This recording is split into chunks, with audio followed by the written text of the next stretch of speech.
अज्ञानतिमिरान्धस्य ज्ञानाञ्जनशलाकया चक्षुरुन्मिलितं येन तस्मै श्रीगुरवे नमः। ॐ नमो भगवते वासुदेवाय। श्रीमद्भागवतं विदुरोवाच अहोआचरितं किं मे मङ्गलमङ्गलायन यस्यो दर्शनं हे सिद्धदशानं च जुहति किं तस्य दुर्लभो तर्हि परोऽत्र च यस्यो विप्रा प्रसीदन्ति शिव विष्णुश्च सानुगा नैव लक्ष्यते लोकान् पर्यटोऽपि जान् यथा सर्वद्रोषिं सर्वो आत्मानं जुष्यो हे तव। ॐ नमो भगवते वासुदेवाय। परम भक्त पृथु जार नामानुसारे पृथिवीर नाम হয়েছে। প্রাগ ঐতিহাসিক যারা তারা বলছেন যে ভক্ত পৃথুর নাম অনুসারেই বিশ্ব শাসন করেছিলেন যিনি, তার নাম অনুসারেই পৃথিবীর নাম হয়েছে। সেই ভক্তপ্রবর পৃথু যখন প্রজাদেরকে, আমরা গতদিন দেখেছিলাম, প্রজাদেরকে তিনি রাজ্য শাসন সম্পর্কে, দেশের কল্যাণ মঙ্গলের জন্য যখন দেশের প্রজাদেরকে তিনি ধর্ম সম্পর্কে বিশ্লেষণ করেছিলেন, এক পর্যায়ে সবাইকে নিয়ে তিনি সমবেত হয়েছেন। এমন সময় ব্রহ্মার মানসপুত্র সনত কুমাররা তার সামনে উপস্থিত হলেন এবং তাদেরকে দেখে তিনি ষষ্ঠাঙ্গে প্রণাম করে বললেন, হে পূজনীয় মঙ্গল বিগ্রহ মনীশ্বরবৃন্দ, আপনাদের দর্শন যুগীগণেরও পক্ষে দুর্লভ। আমি কি এমন পুণ্য আচরণ করেছি যে সততই আপনার দর্শন লাভ করলাম? তিনি অত্যন্ত ষষ্ঠাঙ্গে প্রণাম করে বললেন যে আপনারা ব্রহ্মার মানসপুত্র। আমরা জানি প্রথমে ব্রহ্মা যে মানসপুত্র করেছিলেন তারা বংশ বিস্তারে যান নাই, সনত কুমাররা। এবং সমস্ত জ্ঞান কাণ্ডের আমাদের যে ভাগবতের যে বিষয়, শুধু ভাগবত নয়, আমাদের শিব মহাপুরাণ থেকে 18টা পুরাণ, যে 4 লক্ষ শ্লোক, সমস্ত শ্লোকগুলোই ওই নিশারণ্যে সৌনকাদি মুনিগণ উপস্থিত আছেন। আর ওই ব্রহ্মার যারা মানসপুত্র সৌনকাদি তারা এক সময় আসছেন, মুনি ঋষিরা একটা প্রশ্ন করেছেন, আর তারাই সমস্ত এই পুরাণের ঘটনাগুলো একের পর এক গণনা করেছেন। আজ ভগবান এর যে অশেষ কৃপায় পিতু বলছেন যে আজ আপনাদেরকে যারা মুনি ঋষিরাও পায় না বা যারা দুর্লভ, আজ আমি কত ভাগ্যবান যে আজ আমার সম্মুখে আমরা উপস্থিত হয়েছি। আমরা অত্যন্ত ভালো লাগছে। আসলে আমাদের উপজেলা চেহারা আমরা খেয়াল করিনি, উনিও বাচ্চার উনিও আসছেন। জনসভা আমাদের আজকের যে অনুষ্ঠানগুলো, আজকে কয়েকদিন যাবার ভাগবত শুরু হচ্ছে, সব জনসেবক, জনগণের সেবাই হচ্ছে সবচেয়ে বড়, এর চেয়ে বড় নেই। তিনিও রাজধর্ম আমাদের উপজেলা বাচ্চার আসতে অত্যন্ত ভালো লাগে, কারণ যারা সারা ব্যস্ততার মধ্যেও আমাদের মধ্যে সময় দেন, আমি শ্রদ্ধা জানাই। তো আমাদের একবার বলছেন যে আমরা ভাগ্যবান বলেই আপনাদের দর্শন পেয়েছি। হে ব্রাহ্মণগণ, অনুচর বৃন্দ সহ ভগবান শিব অথবা শ্রী বিষ্ণু যার উপর প্রসন্ন হন, সেই ব্যক্তির পক্ষে ইহলোক অথবা পরলোক কি বা দুর্লভ হতে পারে। আমরা দেখেছি যে ভক্ত পৃথু এমন ভক্ত ছিলেন যে স্বয়ং বিষ্ণু তার সম্মুখে উপস্থিত হয়েছিলেন, ভগবান শিব তার অনুচরদেরকে নিয়ে উপস্থিত হয়েছিলেন এবং তিনি মুখ্য লাভ চেয়েছিলেন, কিন্তু বিষ্ণু এবং শিব কিন্তু মুখ্য লাভ দেন নাই। আমরা সনাতন ধর্মের দেখুন কত বাস্তব যে ঘটনা, আমরা ভাগবতে গেলে দেখি, আমরা অনেকেই মনে করি যারা ভাগবতে যাবে বলে সংসার ধর্ম সব ছেড়ে দেবে, কিন্তু ভাগবতে সংসার ধর্ম ছাড়া আর কোনো উপায় নাই। এত বড় ভক্ত কিন্তু ব্রহ্মা বিষ্ণু উপস্থিত হয়েছেন, হওয়ার পরে বলছেন যে না, তুমি যেহেতু রাজা, রাজধর্ম সবচেয়ে বড়, তুমি জনগণের সেবার মধ্য দিয়ে মুক্তি লাভ করবে। তুমি মুখ্য লাভ যখন প্রয়োজন ভগবানই তোমাকে দেবে, কিন্তু আর আগ পর্যন্ত তুমি রাজধর্ম পালন করে যাও, মানুষের সেবা করে যাও। সেবার মধ্যে দিয়ে জগতের কল্যাণ হবে, তোমারও মঙ্গল হবে।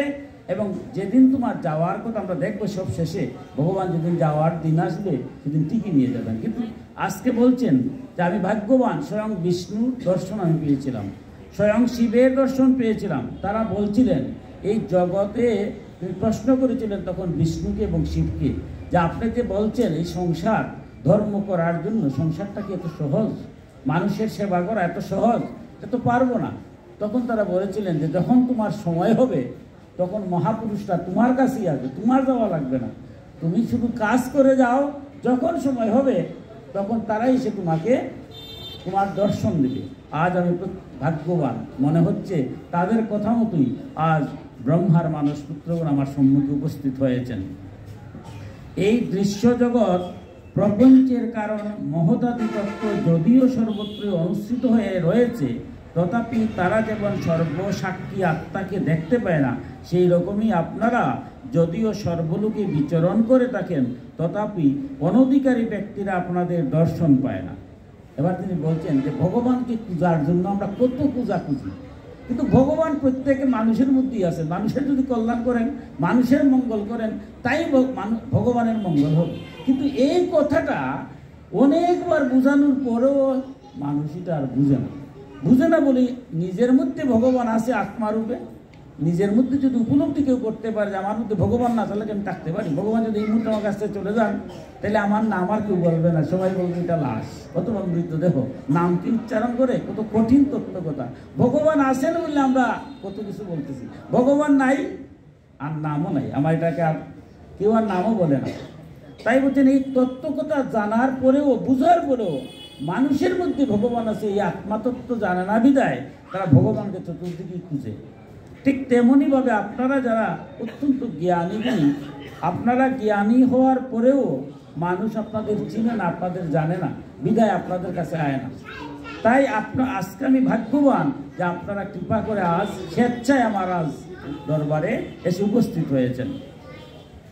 আপনাদের মতো পূজনীয় সাধু পুরুষগণ যার গৃহে জল, তৃণনির্মিত আসন, ভূমি, গৃহস্বামী অথবা সেবকাদি অন্য কোনো উপরিত বস্ত্র বা ব্যক্তিকে সাদরে গ্রহণ করেন, সেই গৃহস্থ ধনহীন হলেও ধন্য।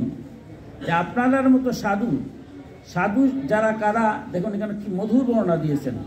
যারা ভাগবতের সাধু হচ্ছে তারা যারা পরের উপকার করে, নিজের দোষ দেখে না, নিজের দোষ দেখে পরের দোষ দেখে না, পরনিন্দা পরচর্চা যারা করে না, পরনিন্দা পরচর্চা থেকে যারা বিরত থাকে, আত্মসমালোচনার মাধ্যমে, আত্মবিশ্লেষণের মাধ্যমে, আত্মসংশ্লেষণের মধ্য দিয়ে আত্মশুদ্ধি করে, তাই হচ্ছেন সাধু। ভাগবতের সাধু হচ্ছে তিনি যিনি পরনিন্দা করেন না, পরচর্চা করেন না, নিজের সমালোচনা করেন এবং আত্মোপলব্ধির দ্বারা ভগবান আমার মধ্যে আছেন, জগতের সবার মধ্যে আছেন, এই তত্ত্বজ্ঞানে যারা সেবা করে তারাই হচ্ছেন সাধু। বলছেন যে আপনাদের মতো পূজনীয় যারা সাধুবৃন্দ আছেন, তারা যদি কারু গৃহে এবং তিন নির্মিত আসন, যেমন সনাতন ধর্মের কোনো সাধু পুরুষ যদি আসেন, আমাদের এখন আমরা অনেক আসন দিয়ে দিই, কিন্তু তারপরে নিয়মটা রাখি, যত আসনে বসে দেখবেন কুশাসন একটা দেওয়া হয়। অর্থাৎ সাধু যারা, তার মধ্যে যাতে অহংকার না হয়। যখনই সামান্যতম অহংকার, সেটা ধনের অহংকার হোক, মানের অহংকার হোক, জ্ঞানের অহংকার হোক, ভাগবতে জ্ঞান রেখে চূন্য বিচ্ছিন্ন করে ফেলছেন। আর ব্রহ্মারও জ্ঞানের একটা অহংকার ছিল, অহংকার মহামাত্রই আপনার শেষ, আর কিছু হবে না। তাই নিরহংকার হতে গেলে কি হবে, কোথায় বসবেন? তৃণনির্মিত আসন, মানে অর্থাৎ আমরা কুশাসন যেটাকে বলি, অর্থাৎ ঘাসের আমরা যে আসনটা তৃণ দিয়া তৈরি করা হয়, কুশাসন যেটাকে বলি, কুশ দিয়া, কুশ নির্মিত আসন মানে কি, অর্থাৎ নিজের মধ্যে কোনো অহংকার চিহ্ন থাকে না। তাই সাধুরা এখানে বসেন। এখনও আমাদের যারাই দেবেন যত আসনে দেই, ওই কুশাসনটা নিচে দেওয়া হয়, হয়তো বিশাল আসনে বসি এখন, কিন্তু কুশাসন সাধুদেরকে দেওয়া হয়। তাই বলছেন যারা কুশ নির্মিত আসনে মানে নিজেকে জগতের মঙ্গলের জন্য সমস্ত কাজ করেন, কিন্তু নিজের মধ্যে কোনো অহংকার রাখেন না, যারা তৃণ নির্মিত আসনে বসেন, এই রকম সাধু যে গৃহে যান এবং গৃহস্বামী যদি তাকে একটু সামান্য সেবা করার সুযোগ পায়, তাদের মতো ধন্য এই জগতে আর কেউ নেই। যে সকল গৃহে কখনো ভগবত ভক্তদের চরণোদকবৃন্দ পতিত হয়নি, সেগুলো সর্বৈশ্বর্যে পরিপূর্ণ হলেও সর্ববসতি বৃক্ষের মতোই হয়।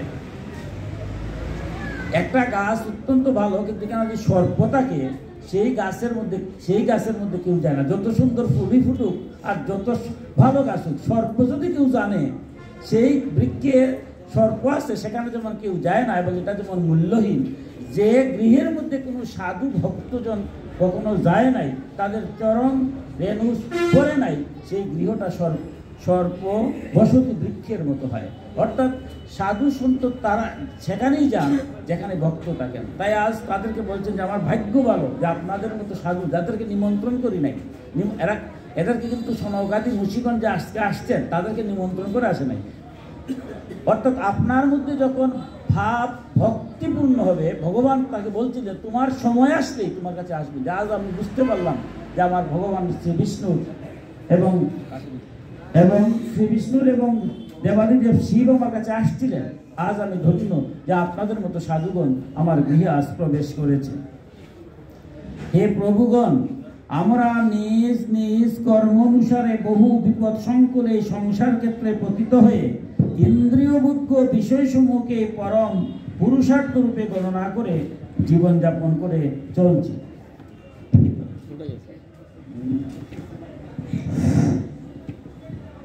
কি বলছেন? দেখুন, আমরা যারা সংসারে আছি, সংসার কথাটা যত সহজে বলা যায়, কিন্তু বাস্তব সংসারটা খুবই কঠিন, এত সহজ না। কি বলছেন? যে এই সংসারে বিপদ সংকুল, প্রতিনিয়তই বিপদ। সম ইয়তি ইতি, পানিনির ব্যাখ্যানা বলছে যেখানেই সংগ্রাম, এটার নামই সংসার। ঘুম থেকে উঠে আবারও বলছে, কোনো ভক্তের কথা নয়, আমার মতো অধম যারা, পিতায় পুত্রে ঝগড়া, মায়ে জিয়ে ঝগড়া, শাশুড়ি বউয়ে ঝগড়া, ভাইয়ে ভাইয়ে ঝগড়া, ভাইয়ের বউয়ে ঝগড়া, এরপরে ঘর থেকে একটু বাইর হলাম, পাড়া প্রতিবেশী ঝগড়া, এরপরে সমাজের ঝগড়া, এরপরে হচ্ছে দেশের ঝগড়া, এরপরে হলো আন্তর্জাতিক ঝগড়া। অর্থাৎ ঝগড়া যেটাই ঝগড়া সম ইয়তি ইতি, সংগ্রামময়, অর্থাৎ সমস্ত প্রতিকূলতাপূর্ণ।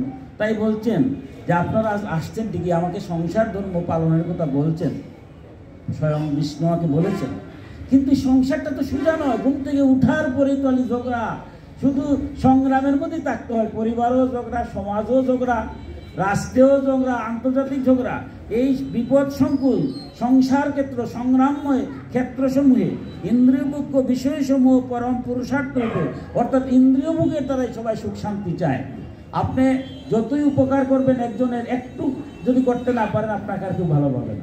এই সংসারটা তো যত সহজ বলা যত সহজ, ভক্তদের জন্য আপনাদের জন্য সহজ, কিন্তু আমার মতো অধবের জন্য তো সহজ নয়। আজ কিন্তু বলছেন যে এই সংসারে তো কঠিন, জ্বালাময়, প্রতিনিয়তই সংগ্রামের মধ্যে আমরা বাস করছি। তাই এই সংসারের মধ্যে সুন্দর করা, ঋষিগণ তো বলছেন মধু বাতা ঋতায়তে মধুস্করন্তি সিন্ধব, যে সংগ্রামের মধ্যেই মধু আছে, মধু সংগ্রহ করতে হবে। যারা ভক্ত তারা মধু সংগ্রহ করে নিজের জীবন মধুময় করে, নিজের পারিবারিক জীবন মধুময় হয়, সমাজ জীবন মধুময় হয়, রাষ্ট্রীয় জীবন মধু হয়, আন্তর্জাতিক মধুময় হয়। আমরা সবাই তো বিশ্ব শান্তি চাই। হরিনাম বলেন, ভাগবত পড়েন, যত পাঠই করি সব বিশ্ব শান্তি। তো বিশ্ব শান্তি হতে গেলে তো আগে আমার ব্যক্তি শান্তি হতে হবে, আমার নিজের শান্তি আসতে হবে, আমার পারিবারিক শান্তি আসতে হবে, সমাজ শান্তি আসতে হবে, তবে না আমার দেশ শান্তি, বিশ্ব শান্তি হবে। আজ পিতু যেন আজ আমাদের কথাই বলছেন যে আপনারা আজকে আসছেন, অত্যন্ত ভালো লাগছে, কিন্তু আমাকে যে সংসার ধর্ম করার জন্য বলছেন, সংসারটাকে তো সোজা, কঠিন, সংকটময়, সংগ্রামময়। তাইলে এই সংগ্রামময় সংসারে কোনো কুশল অর্থাৎ পরিত্রাণের কোনো উপায় আছে কিনা? যে যতদিন আমি আসছি তোকে শান্তিতে সংসারটা থাকি, আর যেদিন যাওয়ার ভগবান বলছেন আমার নিয়ে যাবেন, সেদিন তো যাবই। যাওয়ার আগ পর্যন্ত তো তোমাকে এই সংগ্রামময় সংসারটাকে কিভাবে মধুময় করা যায়, এই তত্ত্বটা আজ আপনারা আমাকে কৃপা করে বলুন। কারণ স্বয়ং বিষ্ণু বলছিলেন যে একদিন তোমার সামনে মহাপুরুষরা এমনি উপস্থিত হবে, সেদিন তোমার মনের কথা তুমি প্রশ্ন করো। সংসার ধর্ম ছাড়া যাবে না, সংসার ধর্ম ছাড়ার জন্য বললেন। এবার বলছেন আপনাদের মতো আত্মারা মহাপুরুষগণকে কুশল প্রশ্ন করা উচিত নয়, এটিও ভালো এটিও মন্দ, এইরকম কোনো দ্বন্দ্বমূলক বুদ্ধি আপনাদের চিত্তে উদত হয় না। আপনারা সংসার সন্তপ্ত জীবগণের পরম সুরী, এই জন্য আপনাদের কাছে বিশ্বস্তরের এই প্রশ্ন রাখছি, এই সংসারে কিভাবে মানুষ সহজে মঙ্গল হতে পারে। দেখুন আপনাদের মতো যারা সমস্ত বিশ্ব ব্রহ্মাণ্ডের মঙ্গলের জন্য চেষ্টা করছেন। আপনারা সাধু, আপনাদের কাছে তো ভালো মন্দ কিছু নেই, কিন্তু আমরা যারা সংসারে আছি আমাদের কাছে ভালো আছে।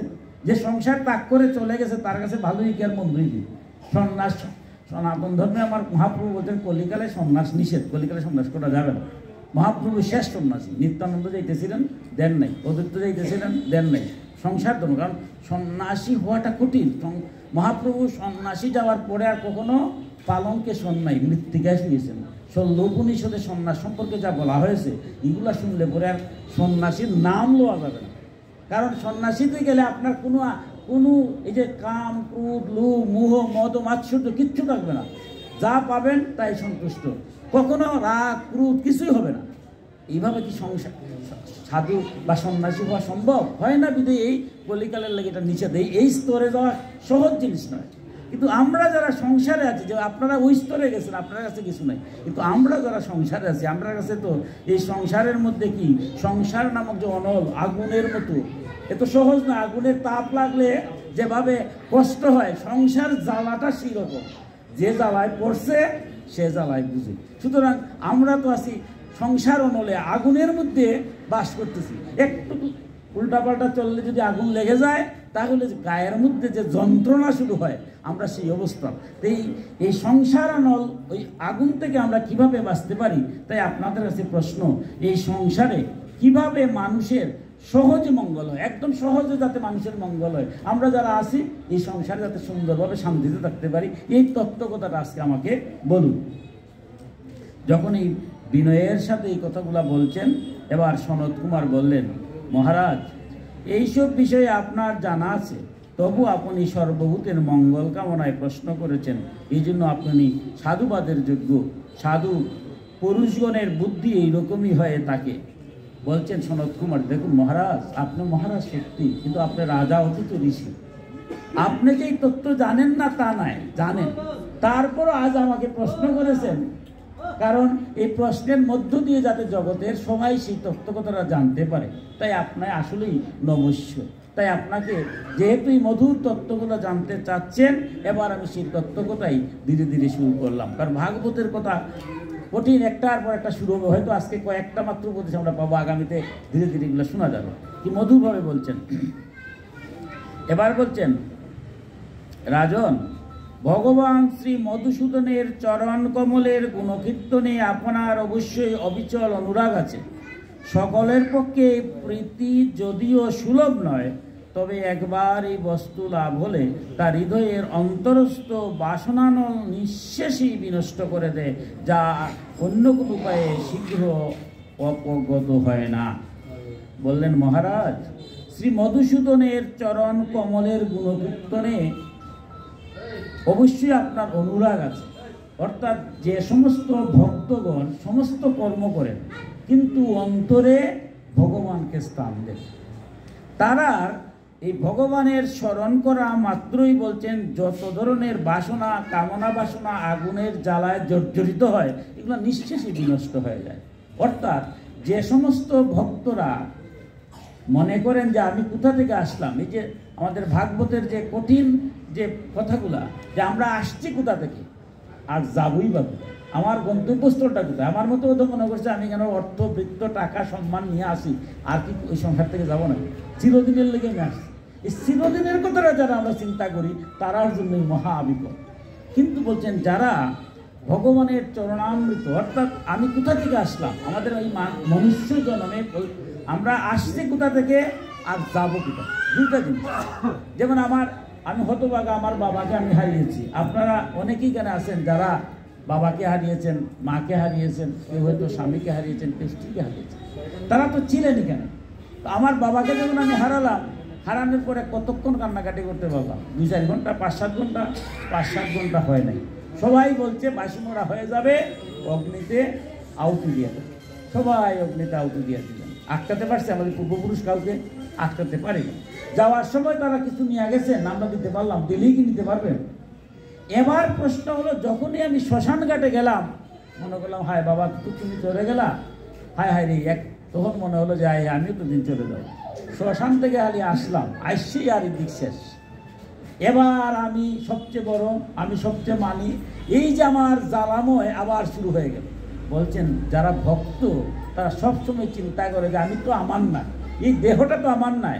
আমার ভগবান যা বলছেন বাসাংশি নানি যথা বিহায় নমানি গৃহাতি নরুহ পরাণিত তা শরীরানি বিহায় না অন্যানি সংজাতি নবানি দেহি।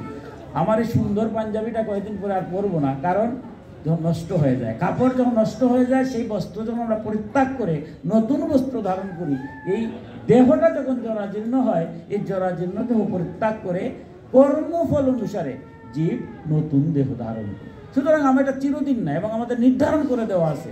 সত্য যুগের বয়স কত 1 লক্ষ ছিল, 1 শূন্য বাদ দিয়ে 10,000 বছর ছিল সত্য ত্রেতাতে, আরেক শূন্য বাদ দিয়ে 1000 বছর ছিল তারপরে, আরেক শূন্য বাদ দিয়ে কলিকালের বয়সে ধরা হয়েছে 100 বছর। আমার পিতৃব্য এখানে আছে, এটা ভাগ্যবান, 100 বছর কাছাকাছি যাচ্ছেন। আমার মা এখানে আছেন মাতৃস্থানে। সবাই কি 100 বছর পাবো? 4 ভাগে ভাগ করছে, ব্রহ্মচর্য, গারস্থ, বানপ্রস্থ এবং সন্ন্যাস 25 বছর করে করে। এবং এটা নির্ধারণ মোটামুটি 100 বছরের ভিতরে ভগবান ভাগ্য যদি রাখেন তাহলে 100 বছর, নাইলে এর ভিতরে আমরা চলে যাবো, এর ভিতরে কিন্তু চলে যাবো। অথবা এর পরে গেলেও সামান্য আর তখন থাকবে না। কিন্তু বলছে যারা এই তত্ত্বকথাটা জানে তারা সবসময় ভগবানের কথা স্মরণ রাখে। ভগবানকে যারা স্মরণ করে, ভগবান তো বলছেন যে আমার নাম স্মরণ করে যারা কর্ম করে এই সংসারে, এই কর্ম হয় না, এটা যজ্ঞে পরিণত হয়, কর্মযজ্ঞ। কারণ সংসারীরা যা কাজ করছেন, পিতামাতার প্রতি কর্তব্য, সন্তানের প্রতি দায়িত্ব, সমাজের প্রতি দায়িত্ব, যাই করছেন সবই ভগবান। কারণ ভগবান তো সবার কাছে আছেন। বলছে শুধু ভগবান বলছে শুধু আমার নামটা স্মরণ করবে, যে কাজই করবেন আমার নামটা স্মরণ, আমার নামটা স্মরণ করে মাত্রই ওই কর্ম আর কর্ম থাকে না, এটা যজ্ঞে পরিণত হয়। আপনার মাথায় আমি বাড়ি দেবো, আপত্তি নেই, শুধু ওইটাকে স্মরণ করি যে না ভগবানের নামটা বলে। কারণ ভগবানের নাম বলে যদি জয় ভগবান বললে আপনার মাথায় বাড়ি দিয়ে আপত্তি নেই, কিন্তু ভগবানের নাম নেওয়ার পরে গিয়ে আপনার মাথায় বাড়ি দিতে পারবো? ভগবানের নাম নেওয়া মাত্র বুঝতে পারবো যে আমার ভিতরে যিনি আছেন ওনার ভিতরে ভগবানের পরমাত্মার কাকে আমি বাড়ি দিচ্ছি। তাই বলছেন যারা এই তত্ত্বকথা জানে তারা এই সংসারটা কত মধুর সংসার। এই যে আপনারা ভক্তজন, আজকে সারাটা দিন আপনারা অনেক কাজে ছিলেন, কেউ জনপ্রতিনিধি আছেন, কেউ ব্যাংক আছেন, কেউ গৃহস্থালী কর্ম আছেন, সবাই তো চাকরি নিয়ে ব্যস্ত, কিন্তু এর মধ্যে কি সময় পাইছেন না? সময় ধরে নিয়ে গেছেন ভগবানের নাম করার। আমার মতো অধম ভগবানকে দোষ দিই যে ভগবান তুমি তো আমার দিছো মানুষ কুলে জন্ম, কিন্তু সময় আর দেও নাই, তোমার টাকার সময় কেমন আছে? দেখুন ভগবানের কি লীলা। 24 ঘন্টা যায়, 6 ঘন্টা বা 7 ঘন্টা ঘুমাই, কর্ম করলে 6 থেকে 7 ঘন্টা করি, খাওয়া দাওয়া করলে আর 3 ঘন্টা, ওই হিসাব করলে 20-22 ঘন্টা উঠে যায় না, 1-2 ঘন্টা তো পাই। কিন্তু ভগবান বলছেন যায় ভক্ত আমারে প্রতিদিন ঘুম থেকে উঠে একটু পত্রম পুষ্পম ফলম তুষম, একটু পত্র দেবে, বেশি কিছু চায় না, একটু পত্র। আমার মতো অধম বলবে এখন চৈত্র মাস আসছে, আমার বাড়ি কি তুলসী গাছ আছে না? বলতেই পারে, আমার মতো অধম তো বলবে তুলসী গাছই নেই, কিন্তু সনাতন ধর্মে তুলসী গাছ থাকবে। ভগবান কিন্তু তারপর আমার মতো অধমকে বাদ দিলেন না, বলছেন পত্র নাই, পুষ্প দাও, একটু ফুল দাও। বলে চৈত্র মাসে জল দিয়ে কি ফুল রাখা যায়? ফুলও নাই। ভগবান বলছেন যারে বাবা লাগতো না, একটু ফল দাও, পত্রম পুষ্পম ফলম। বলে ফল আমার টাকা আছে নাকি যে দাম ফলের, সব খরচ করতে পারি, ভগবানের লেগে ফল আনার বাবা তোমার টাকা নাই। ভগবান তারপরও আমার মতো অধমকে বাদ দিলেন না, বলছে রে বাবার দরকার নেই, ভক্তি করে যদি একটু জল দাও, এবার কি আমি ভগবানকে পারবো যে ভগবান আমার বাড়ির জলও নাই? এবার তাই পারবো না ভগবানকে বলতে। তাই বলছেন যারা একটু ভক্তি করে একটু জলও দেয়া, কিছু না, জলটা দিয়ে সারাটা দিন ভগবান যা তুমি করাও তাই যেন করি, আনকন্ডিশনাল সারেন্ডার। বলছেন তুমি সেই রকম যারা ভগবানকে সমর্পণ করে সমস্ত কর্তব্য করবো, কারণ সংসার ধর্মটাই শ্রেষ্ঠ। আমার ভগবান শ্রীকৃষ্ণ সংসার ধর্ম রাজধর্ম করেছেন, তিনি তো তারকা রাজা ছিলেন। আমাদের সনাতন ধর্মে রামচন্দ্র রাজা ছিলেন, রাজ্য শাসন করেছে। আমরা সবাই তো রাম রাজ্য চাই, রাম হতে চাই না, আবার রাম হতে গেলে বাধাও সৃষ্টি করি, কিন্তু রাম রাজ্য চাই। কারণ রাম রাজ্য থাকলে কি হয়? শান্তি তো আর কিছু না, ন্যায় সত্য ধর্ম প্রতিষ্ঠিত থাকবে। তাই আমরা বলছি কর্তব্য কর্মটাই হচ্ছে শ্রেষ্ঠ ধর্ম, এর চেয়ে বড় কর্তব্য নাই। বলছেন আপনি রাজা, আপনি রাজধর্ম পালন করছেন, জনগণের সেবা করছেন। কিভাবে সেবা করছেন? জনগণের মধ্যে ভগবান আছে। এই তত্ত্বকথা জেনেই আপনি সমস্ত কর্ম করছেন, যার কারণে কোনো কর্মই আপনার কর্ম থাকছে না, সবাই যজ্ঞে পরিণত হচ্ছে। এইভাবে যারা হৃদয়ের মধ্যে ঈশ্বরকে আরাধনা করে ঈশ্বরের নাম স্মরণ করে সমস্ত কর্ম করে তারার কাছে এই সংসারটা স্বনিয়তি ইতি সংগ্রামময় হয় না, সেটা হয় মধু বা তারিতায়তি মধুস্করন্তি শূন্য। ওই যে আপনাদের জীবনটা, আপনারা যারা ভক্ত মধুময়, সকল কোনো কষ্ট নাই, দুঃখ নাই। দুঃখ কষ্ট থাকলে কি আনন্দ হওয়া যায়? ভগবানের নাম গুণ করতে আনন্দ লাগে। মনের মধ্যে যদি আনন্দ না থাকে তাহলে ভগবানের কাছে হয় না। যে যাতেই বলুক, আমাদের ভাগবত বলছে যে যারাই ভক্ত, যার মধ্যে আনন্দ আছে, আনন্দ কি ভগবানকে যারা স্থান দেয় তারাই মন্দিরে আসতে পারে, তারাই ভক্তি মার্গে আসতে পারে। ভক্তি মার্গে ইচ্ছা করলে আসা যায় না। তাই বলছে যারা ভগবানের হৃদয়ে স্থান দিয়েছে তারার এই সংসারটা সংগ্রামময় নয়, তাদের জন্য এই সংসারটা হচ্ছে মধুময়। কারণ সংসার আছে বলে তো ভগবান আছেন। ভগবানের নাম গুণগান থাকতো না যদি সংসার না থাকতো। সবাই যদি সন্ন্যাস হয়ে চলে যেতেন তো ভগবানের নাম গুণগানই থাকতেন না। যার কারণে অর্জুনও কিন্তু পঞ্চম অধ্যায়ে গিয়ে গীতাতে বলছেন যে ভগবান তুমি চতুর্থ অধ্যায়ে গিয়ে বলছো জ্ঞানই শ্রেষ্ঠ, জ্ঞান যদি শ্রেষ্ঠ হয়, তৃতীয় অধ্যায়ে গিয়ে বলছো আবার কর্মশ্রেষ্ঠ। আমার তো দ্বিধাদ্বন্দ্ব কাজ করতেছে। আমি যদি কর্মে যাই তো সংসারে থাকতে হবে, আর অতিরিক্ত জ্ঞানে যদি যাই তো সংসার কিছুই না, সংসার ত্যাগ করে চলে যাবে। তবে আমার এই দুইয়ের কথা বুঝতে পারছি না। পঞ্চম অধ্যায়ে সরাসরি প্রশ্ন করছেন তুমি এই দুইয়ের মধ্যে শ্রেষ্ঠ কোনটি বলো? ভগবান বলছিলেন যারা কর্ম করে এই সংসারে কর্মের মধ্য দিয়ে আমাকে পাবে, আর যারা সংসার ত্যাগ করে চলে গেছে তারাও আমাকে পাবে। অর্জুন বললো যে ঠিক আছে, তুমি যেটা বলছো দুই ঠিক আছে, পাবে। এই দুইয়ের মধ্যে শ্রেষ্ঠকে, আপনার দুই ছেলে দুইটাই শ্রেষ্ঠ বলা সহজ, কিন্তু দুইজনের মধ্যে কোনটা শ্রেষ্ঠ? কিন্তু ভগবান কিন্তু এবার ভক্ত তো অর্জুন আটকিয়ে দিচ্ছে। পঞ্চম অধ্যায়ে গিয়ে এই প্রশ্ন করার পরে ভগবান কিন্তু এবার বলছেন যে না, এই দুইয়ের মধ্যে শ্রেষ্ঠ যদি বলো তো সংসার ধর্ম শ্রেষ্ঠ। কর্ম ত্যাগ নয়, কর্ম করাটাই তুমি নিষ্কামভাবে কামনা বাসনা শূন্য হয়ে জগতের কল্যাণার্থে যে কর্ম করবে, এই কর্মের মধ্য দিয়ে তুমি ইহকালেও শান্তি, পরকালেও তুমি মুক্তি লাভ করবে। এই জন্যই আমরা ভাগবতে দেখছি ধ্রুব ভক্ত, ধ্রুব থেকে অজামিল থেকে সবাই সংসারী। তাই বলছেন যে হে ভক্ত পৃথু, তোমার মতো যারা নিষ্কামভাবে তোমার নিজের সম্মান চাও না, কিন্তু জগতের প্রত্যেককে তুমি সম্মান করতে ঈশ্বর জ্ঞান। আমার মহাপ্রভু কি কঠোর কথা বলছেন যে কীর্তনের মধ্যে দেখেন, যত্র যত্র নেত্র করে তত্র তত্র কৃষ্ণ স্মৃতি। তোমার চোখ যে হানো যায় এর জন্য কৃষ্ণ দেব। সুতরাং কাউকে তুমি ছোট করা যাবে না, সবার প্রতি যদি তোমার শ্রদ্ধা বোধ থাকে, এইরকম করে যদি জগতের কাজ করে যাও, এমনি দেবে এটা মধুময় হবে। তোমার পরিবারও মধুময়, সমাজও মধুময় হবে। এবার বলছেন শাস্ত্রসমূহে জীবের কল্যাণ বিষয়ে সম্যক বিচার বিবেচনা করা হয়েছে এবং সেখানে আত্মা থেকে ভিন্ন দেহাদির সম্পর্কে বৈরাগ্য এবং নিজ আত্মাস্বরূপ নির্গুণ ব্রহ্মে সুদৃঢ় অনুরাগী মানুষের প্রকৃত কল্যাণের নিশ্চিত সাধন রূপে দৃঢ় অভিমত ব্যক্ত করা হয়েছে। যে পিতু, শাস্ত্রের মধ্যে দুইটা ভাগ করা হয়েছে, একটা হচ্ছে দেহ আর একটা হচ্ছে দেহি। যারা এই দুইটার পার্থক্য বুঝে সংসারে থাকে তার কাছে এই সংসারটা হয় মধুময়। কারণ আজকের বিষয়টা হচ্ছে সংসার হচ্ছে সংগ্রামময়, কিভাবে করা যায় মধুময়। আবার সনৎ কুমার বলছেন দেখো দুইটা জিনিস, একটা হলো দেহ আর একটা হলো দেহি। দেহাদি মানে দেহ এবং দেহের মধ্য দিয়ে যে বৈরাগ্য বা মানে, অর্থাৎ দেহটা কি আমার এই বাইরে থেকে যেটা দেখা যায় এটা আসলে কোনো কাজেরই না। এই দেহটার মধ্যে আরেকটা শক্তি আছে, বা যেটা আমরা চৈতন্য শক্তি বলছি, যেটা পরমাত্মার অংশ জীবাত্মা রূপে আমার দেহের মধ্যে বিরাজ করছে। আমরা পিতৃ ঔরসে মাতৃগর্ভে যখন মাংসপিণ্ড তৈরি হয়, এই দিকে সনাতন ধর্মে মা বাবাকে বলছে মহাগুরু। কারণ এই ভগবান আমার এই দেহের মধ্যে আসছেন, যদি মা বাবা এই দেহ পিণ্ডটা তৈরি করতেন না তাহলে আমার ভগবান ওই দেহের মধ্যে আসতেন না। তাই সনাতন শাস্ত্রে এবং ভগবান শ্রীকৃষ্ণ আমার বাল্যলীলাকে মধুরভাবে শুধু আমাকে বলছেন যে মা বাবা হচ্ছেন মহাগুরু, মা বাবার ঋণ শোধ করা যায় না। কারণ পিতৃ ঔরসে মায়ের রক্ত মাংস মজ্জা অস্থি দিয়ে এই মাংসপিণ্ড যখন তৈরি হলো তখন সপ্তম মাসে অনাদিরাদি গোবিন্দ পরমাত্মার জীবাত্মা রূপে দেহের মধ্যে বিরাজ করছেন। যতক্ষণ তিনি আছেন, যতক্ষণ মানে কি উনি কি আমার দেহ যতক্ষণ মানে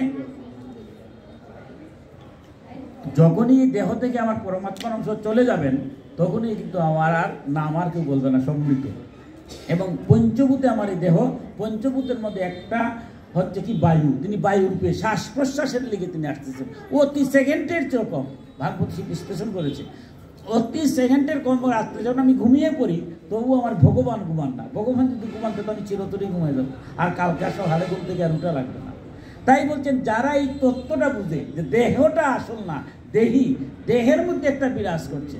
আমি এখানে আসি, তিলক দিয়ে আসছি, মালা দিয়ে আসছি, সুন্দর কথা বলছি, আপনারা আমার খুব ভালোবাসছেন, কিন্তু আমার মধ্যে হিংসা আছে, আমার মধ্যে বিদ্বেষ আছে, আমার মধ্যে খারাপ আছে, কিন্তু আপনারা কেউ দেখছেন না। তাই বলি কি আমি বেঁচে যাব? আপনারা কেউ দেখবেন, আমার বাইকটা দেখলেন, ভিতরটা দেখার ক্ষমতা তো নাই, কিন্তু আমার ভিতরে যিনি বসে আছে উনি তো আমার ভিতরেও বুঝে, বাইরেও বুঝে। তাই বলছে এই সংসারে যারা বুদ্ধিমান তারা বুঝে যে এই যে আপনারা এখানে সবাই আসছেন, জগন্নাথকে দর্শন করেছেন, হয়তো অনেক ভক্ত জগন্নাথকে দেখছেন, আমার মতো অধমকার জগন্নাথকে আমি দেখিনি, আমার কি ক্ষমতা আছে না? সেই জগন্নাথকে দেখার ক্ষমতা আছে? তখন আমি যদি এখান থেকে বানানি পরে বলে যে গেলেন তো গিয়া দেখলেন এই জগন্নাথরে, না ভগবান কৃষ্ণরে দেখছেন, দেখছি না, তাই আমরা তো গেলাম না। আপনারা যে সব কাজ বাদ দিয়া গেলেন গিয়ে আখড়ার মধ্যে গিয়া কি লাভ হলো? জগন্নাথ তো আমিও গিয়ে দেখছি না, আপনাকে দেখলেন না, আমার তো উত্তর নাই, অধম আমার উত্তর হবে। কিন্তু আপনারা যারা ভক্ত, ভক্তের উত্তর ভগবান, ভক্তর উত্তর ভাগবতে দিয়েছেন।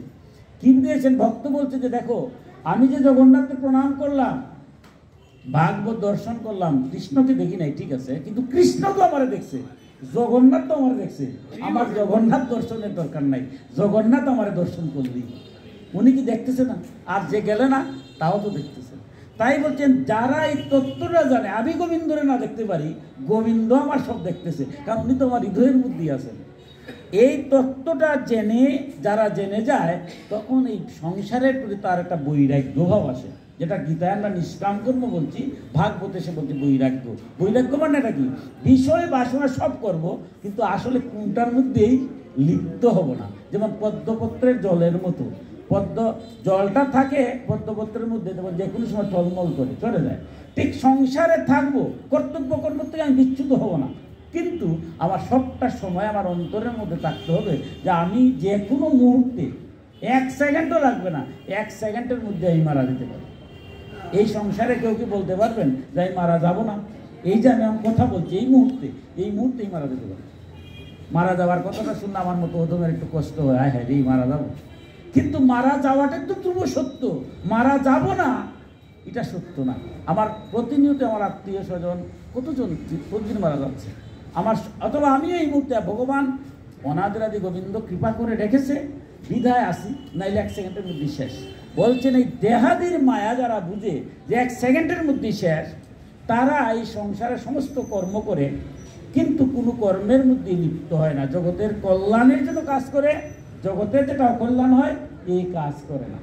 তাই বলছেন তারা কি হয়, তারার মধ্যে আপনা আপনি বৈরাগ্য ভাবের উদয় হয়। বৈরাগ্য ভাবটা কি? বলছেন যে বৈরাগ্য ভাবটাই হচ্ছে যে আমি চিরদিন এখানে নাই, আমার কোটি কোটি টাকা আছে, অনেক সম্মান আছে, অনেক কিছু আছে, কিন্তু এই মুহূর্তে মারা গেলে তো সব শেষ। তাই বলছে তখন তাদের মধ্যে যখন বৈরাগ্য ভাবের উদয় হয়, তখন তারা খারাপ কাজ করতে চায় না। কারণ এই সংসারে অশান্তির মূলই হচ্ছে কর্ম। কর্ম যদি সঠিক হয় শান্তি, কর্ম যদি সঠিক না হয় অশান্তি। তাই বলছেন শাস্ত্রকাররা বলছেন প্রকৃত কল্যাণ করতে গেলে তার মধ্যে বৈরাগ্যভাবে উদয় হয়, কারণ তারা দেহ এবং দেহীর তত্ত্ব জেনে এই সংসারে যা কর্তব্য কর্ম আছে সেই কর্তব্য থেকে বিচ্যুত কখনো হয় না। আমার দায়িত্ব, আমি সন্তান হিসাবে মা বাবার প্রতি যে কর্তব্য, মা বাবা হিসাবে সন্তানের প্রতি যে দায়িত্ব, স্বামী হিসাবে স্ত্রীর প্রতি যে কর্তব্য, স্ত্রী হিসাবে স্বামীর প্রতি যে দায়িত্ব, প্রত্যেকেই সমাজের প্রতি দায়িত্ব, রাষ্ট্রের প্রতি দায়িত্ব, সমস্ত দায়িত্ব পালনগুলোই হচ্ছে ধর্ম। আজ আমরা সনাতন ধর্মের সবচেয়ে ভয়ঙ্কর অবস্থা, যেখানে যে কয়েক পশ্চিমে গিয়েছিলাম কুলাউড়া, যেখানে যাই সেখানেই শোনা যায় আমার সনাতন ধর্মের যারা তরুণ সমাজ, যারা যুব সমাজ আজ বিভ্রান্ত হচ্ছে, যে কোনোভাবেই তারা মা বাবাকে ত্যাগ করে বিপদগামী হচ্ছে। এর চেয়ে দুর্ভাগ্য সময় আমাদের আর কারো নাই। আমরা আজ লেখাপড়ায় অনেক আগিয়েছি, এটা স্বীকার করতে হবে, আমাদের ছেলেমেয়েরা এখন লেখায় পড়া অনেক আগাচ্ছে, কিন্তু যে কোনো মুহূর্তেই সে বিপদগামী চলে হয়ে যাচ্ছে। এটার কারণটা কি? এই কারণ এটা তো ধর্ম। আমার ছেলে আজকে বিপদগামী হলো, আমি দায়ী, অবশ্যই আমি দায়ী, জন্মদাতা পিতা হিসেবে অপরাধী, কিন্তু আমার ছেলে যদি বিপদে যায় এর জন্য কি আপনারা দায়ী নয়? কারণ সনাতন ধর্মের যত সর্বজনীন পূজা হয়, অনুষ্ঠান হয়, বিশ্বের মঙ্গল হয়। তাহলে আমার ছেলে তো বিশ্বের মঙ্গলের মধ্যে আছে। আমার মেয়েটা যদি আজকে বিপদে যায়, এর জন্য কি শুধু আমি দায়ী? আপনি দায়ী না, এটা কি বলতে পারবেন? আপনার ছেলে বা মেয়ে যদি বিপদে যায়, আমি কি বাঁচতে পারবো? কারণ আপনার ছেলে, আমার ছেলে, এরা তো আমারই। তাই কি বলছেন? জগতের কল্যাণ। সুতরাং আমাদের ছেলে মেয়েদের প্রতিও খেয়াল। এই যে বলছে যে পত্রম পুষ্পম ফলম তুষম, আমরা প্রতিদিন যদি একটু জল, তুলসী ফুল ভগবানকে দেই, সন্ধ্যাবেলা একটু কীর্তন করি, প্রতিটা ছেলে মেয়ের লেখাপড়া তো করবে, আধুনিক যুগে করবে, কিন্তু তার কার সাথে? তারা তো নিষ্পাপ হয়ে জন্ম নিছে, কোনো পাপই তো জন্ম হয় নাই। প্রত্যেকটা সন্তান তো নিষ্পাপ। তারা পরিবেশের কারণে তারা বিপদগামী হচ্ছে। তাই সেই দিকে আমাদের প্রত্যেকেরই খেয়াল রাখতে হবে। আমাদের সনাতন ধর্মের এত অনুষ্ঠান হয়, 12 মাসে 13 পূজা হয়, পাড়ায় পাড়ায় হরিনাম যজ্ঞ হয়, পাড়ায় পাড়ায় পূজা যজ্ঞ হয়, কিন্তু সবার চোখ যদি আমরা সবাই একত্রিত করে ফেলি, তাহলে কি সাধ্য আছে একটা ছেলে বা মেয়ে বাইরে যেতে? আমার এলাকায় যে পুজোই হোক, অনুষ্ঠান হোক, আমার এই এলাকার ছেলে মেয়েরা কোথায় আছে? বার করতে হবে। এই ধর্ম, এই যে দেখুন রাজধর্ম বলতে, আমার সংসারের ধর্মটা তো আমার একটা পরিবারের, একটা সমাজের একটা ছেলে যদি বা মেয়ে চলে যায় বিপদে, এর জন্য আমি দায়ী। এটাই ধর্ম। এরা আমি কিভাবে আটকাবো? আজকে আমরা দুর্ভাগ্য, আমি নিজে দেখেছি আজ থেকে 30 বছর বা 40 বছর আগের কথা, আমি যখন কোনো অন্যায় করেছি, রাস্তায় কোনো মুরব্বী যদি আমার পেয়েছেন, উত্তম উত্তম তো হবেই, বকাবকি হবে, বাড়িতে এসে বাবা জানলে আবার বকাঝকা। আর এখনের যুগে আমার ছেলে বা মেয়ে যদি একটু উল্টাপাল্টা চলে, আমাকে এসে আপনারা যদি কেউ বলেন, প্রথমে আমি প্রশ্ন করি, আপনি বলার কি? আমার ছেলে কোন দিকে যাবে, আমার মেয়ে কোন দিকে যাবে, আপনি দেখার কি? যেদিন এই কথাটা বলছি, ধ্বংস করে দিয়েছি সমাজটা। ক্ষমা করবেন, আমার মতো অধমের কথা বলছি। কারণ আমার ছেলে, আপনার ছেলে, সবাই এক। আমরা সবাই যদি স্বতঃস্ফূর্তভাবে সবার দিকে খেয়াল রাখতে পারি, তাহলে আমাদের ছেলেমেয়েরা, একটা ছেলে নাকি বিপদ যেতে পারে? আমরা ধর্ম কর্ম যাই করছি, আমার ভাগবত বলছে ধর্মটা তো সেটাই, জগতের কল্যাণ, সমাজের মঙ্গল। সব তরুণ সমাজ, যুব সমাজ আমার বিপদে চলে গেল, তাহলে আমার এই ধর্ম কর্ম করে কি লাভ হবে? তাই বলছেন, কি বলছে যে প্রকৃত কল্যাণ কি? সমাজের জন্য প্রকৃত কল্যাণ জেনে সেই কল্যাণে প্রতি হওয়াটাই হচ্ছে পরম ধর্ম, সেটাই শান্তি লাভ করা যায়। তাই বলছেন যারা সমাজের প্রকৃত কল্যাণ, যারাই কাজ করবেন জগতের কল্যাণের জন্য, তারাই শাস্ত্র কাজ করছেন। এবার বলছেন শাস্ত্রসমূহ আরও বলা হয়েছে যে গুরু এবং শাস্ত্রের বচনে শ্রদ্ধা, ভাগবত ধর্মের আচরণ, তত্ত্ব জিজ্ঞাসা, জ্ঞান যুগনিষ্ঠা, যুগেশ্বর শ্রীহরির উপাসনা, পুণ্যকীর্তি, ভগবানের পবিত্রকতা, নিত্যশ্রবণ, অর্থ ও ইন্দ্রিয় সুখপরায়ণ ব্যক্তিদের প্রতি বিমুখতা, তাদের প্রিয় ভোগ্য বস্তুর সংগ্রহে অনাসক্তি, ভগবানের গুণকীর্তন অমৃতপান ভিন্ন অন্য সময়ে নিজের মধ্যে নিজে সন্তুষ্টভাবে অবস্থান ও নির্জনতা সেবনে অভিরুচি, জীবমাত্রের প্রতি অহিংসা, নিবৃত্তি নিষ্ঠা, আত্মহিতের অনুসন্ধান, শ্রী ভগবানের পবিত্র চরিত্র কথারূপ শ্রেষ্ঠ অমৃত আস্বাদন, নিষ্কামভাবে নিয়মাদির পালন, সর্বপ্রকার নিন্দাবাদ বর্জন, যুগক্ষেমের জন্য অপ্রপ্রয়াস, শীতুষ্যাদি দ্বন্দ্ব বিষয়ে সহনশীলতা, ভক্তজনের শ্রবণ সুখবিদায়ক শ্রীহরির গুণাবলীর পুনঃ পুনঃ কীর্তন, নিত্য উপজীয়মান ভক্তিমান, এগুলো দ্বারা মানুষের কার্য কারণরূপ দেহাদি আত্মান্য বস্তুর প্রতি বৈরাগ্য এবং আত্মস্বরূপ নির্মল পরম ব্রহ্মে অনাসের দৃঢ় অনুরাগ জন্মায়। এবার অনেক কথা, ভাগবতের একটা শ্লোক বিশাল। এবার বলছিলেন যে বৈরাগ্য ভাবটা হয় দেহ আর দেহি নিয়ে চিন্তা করার পরে। এবার বলছেন সোনাগাদি যে বৈরাগ্যভাব উদয় হলেই ইহকাল শান্তি, পরকালে মুক্তি। কিন্তু বৈরাগ্যভাব উদয় কি আর এমনি হয়? এত সহজ? বৈরাগ্যভাব উদয় হতে গেলে বলছেন এবার কি কি করতে হবে এবং কি কি কাজের সাথে যুক্ত থাকতে হবে। প্রথমেই বলছেন কি, গুরু এবং শাস্ত্রের বচনে শ্রদ্ধা। আমার সনাতন ধর্মে গুরুকরণ অর্থাৎ গুরু, আমরা বলছি গুরুকে আমার প্রথমে আসছে গুরু এবং গুরুর প্রতি শ্রদ্ধা। এটা প্রথম কাজ। আমরা স্বভাবত আমার মতো একদম ভাবতে পারে যে ভগবানের প্রতি শ্রদ্ধা রাখবো, ভগবানের পরে আবার গুরুর প্রতি আবার শ্রদ্ধা কেন? দেখুন, ভগবানকে চিনা বা জানা এত সহজ নয়। মেডিকেলের বই কতটা নিয়ে আসলাম, আইনা আমার ছেলেরে দিয়ে দিলাম, কারণ মেডিকেলের বইয়ে যা আছে এটি কিন্তু, কারণ আমার ছেলেরা যদি মেডিকেলের বই দিয়ে দিই, সে বইটা কি ডাক্তার হবে? বই তো এটি। একই বই তো মেডিকেলের বই, এগুলো বই তো ডাক্তার হচ্ছে, কিন্তু মেডিকেলের বই কিনে না দিয়ে দিলাম আমার ছেলে ডাক্তার হবে না। কারণ মেডিকেলের বই পড়লেই হবে না, মেডিকেলের বইয়ের মধ্যে যে প্র্যাকটিক্যালগুলো আছে, এই বিষয় তত্ত্বগুলা শুধু ভালো শাস্ত্রে দিয়েও না, প্র্যাকটিক্যাল বুঝিয়ে দিতে হয়। এই জন্যই আমার শিক্ষাগুরুর দরকার আছে, নাইলে তো মেডিকেল বই কিনলে তো হতো ডাক্তার হইতো, সবাই ডাক্তার হয়ে যাবে, সবাই ইঞ্জিনিয়ারের বই কিনে ফেললাম, এত দরকার আছে নাকি প্রকৌশলী বিশ্ববিদ্যালয়? অথবা ছাত্ররে পড়াবো, স্কুলে কলেজে যাওয়ার দরকারটা কি? বই কিনে দিলি তুই বই তো স্কুলে পড়ায়, কিন্তু তারপরে ওই বইয়ের জন্য আবার স্কুলের প্রয়োজন আছে। তাই ভগবানকে পাওয়া, ঠিক আছে, মেডিকেল বইয়ের মধ্যে যেটা আছে সেটা জানার জন্যই আমার গুরুর দরকার। ভগবান যে কে, ভগবানকে পাওয়ার যে উদ্গ্রীবতা বা ভগবানকে আমার আরাধনা করা, যত সহজে আমি বলছি ভগবানকে ডাকবো, সবসময় সমস্ত কাজের আগে ঈশ্বরকে ডাকবো, সেটি মনটা তো স্থির না, অস্থির। কারণ এই দেহের মধ্যে 6টা রিপু আছে, কাম, ক্রোধ, লোভ, মোহ, মদ এবং মাৎসর্য। অর্থাৎ এই 6টা সবসময় টানতেছে। এই যে আপনারা ভক্ত এই মুহূর্তে আপনাদের সামনে আসছে, এগুলো আর টানতেছে না। আপনার এখান থেকে গেলে পরেই, আখড়ার গেটটা ফালাইলে পরেই আবার দেখবার শুরু হয়ে গেছে কাম, কামনা, বাসনা। শুধু যা আছে তার চেয়ে আরো বেশি চাই, টাকা পয়সা, ধন দৌলত, অর্থ, বৃত্ত যা আছে আরো চাই, আরো চাই, আপত্তি নাই, পরিশ্রম করি, কিন্তু সেখানে কিন্তু আরো করতে গেলেই তো আমার নিয়ে অন্যায় আর খেয়াল থাকে না। তাই কামনার জন্য এই সংসারে অশান্তির দাবানলে পুড়ছি। কাম, ক্রোধ, একটু যদি সামান্য সমস্যা হয় ক্রোধের বহিঃপ্রকাশ হয়।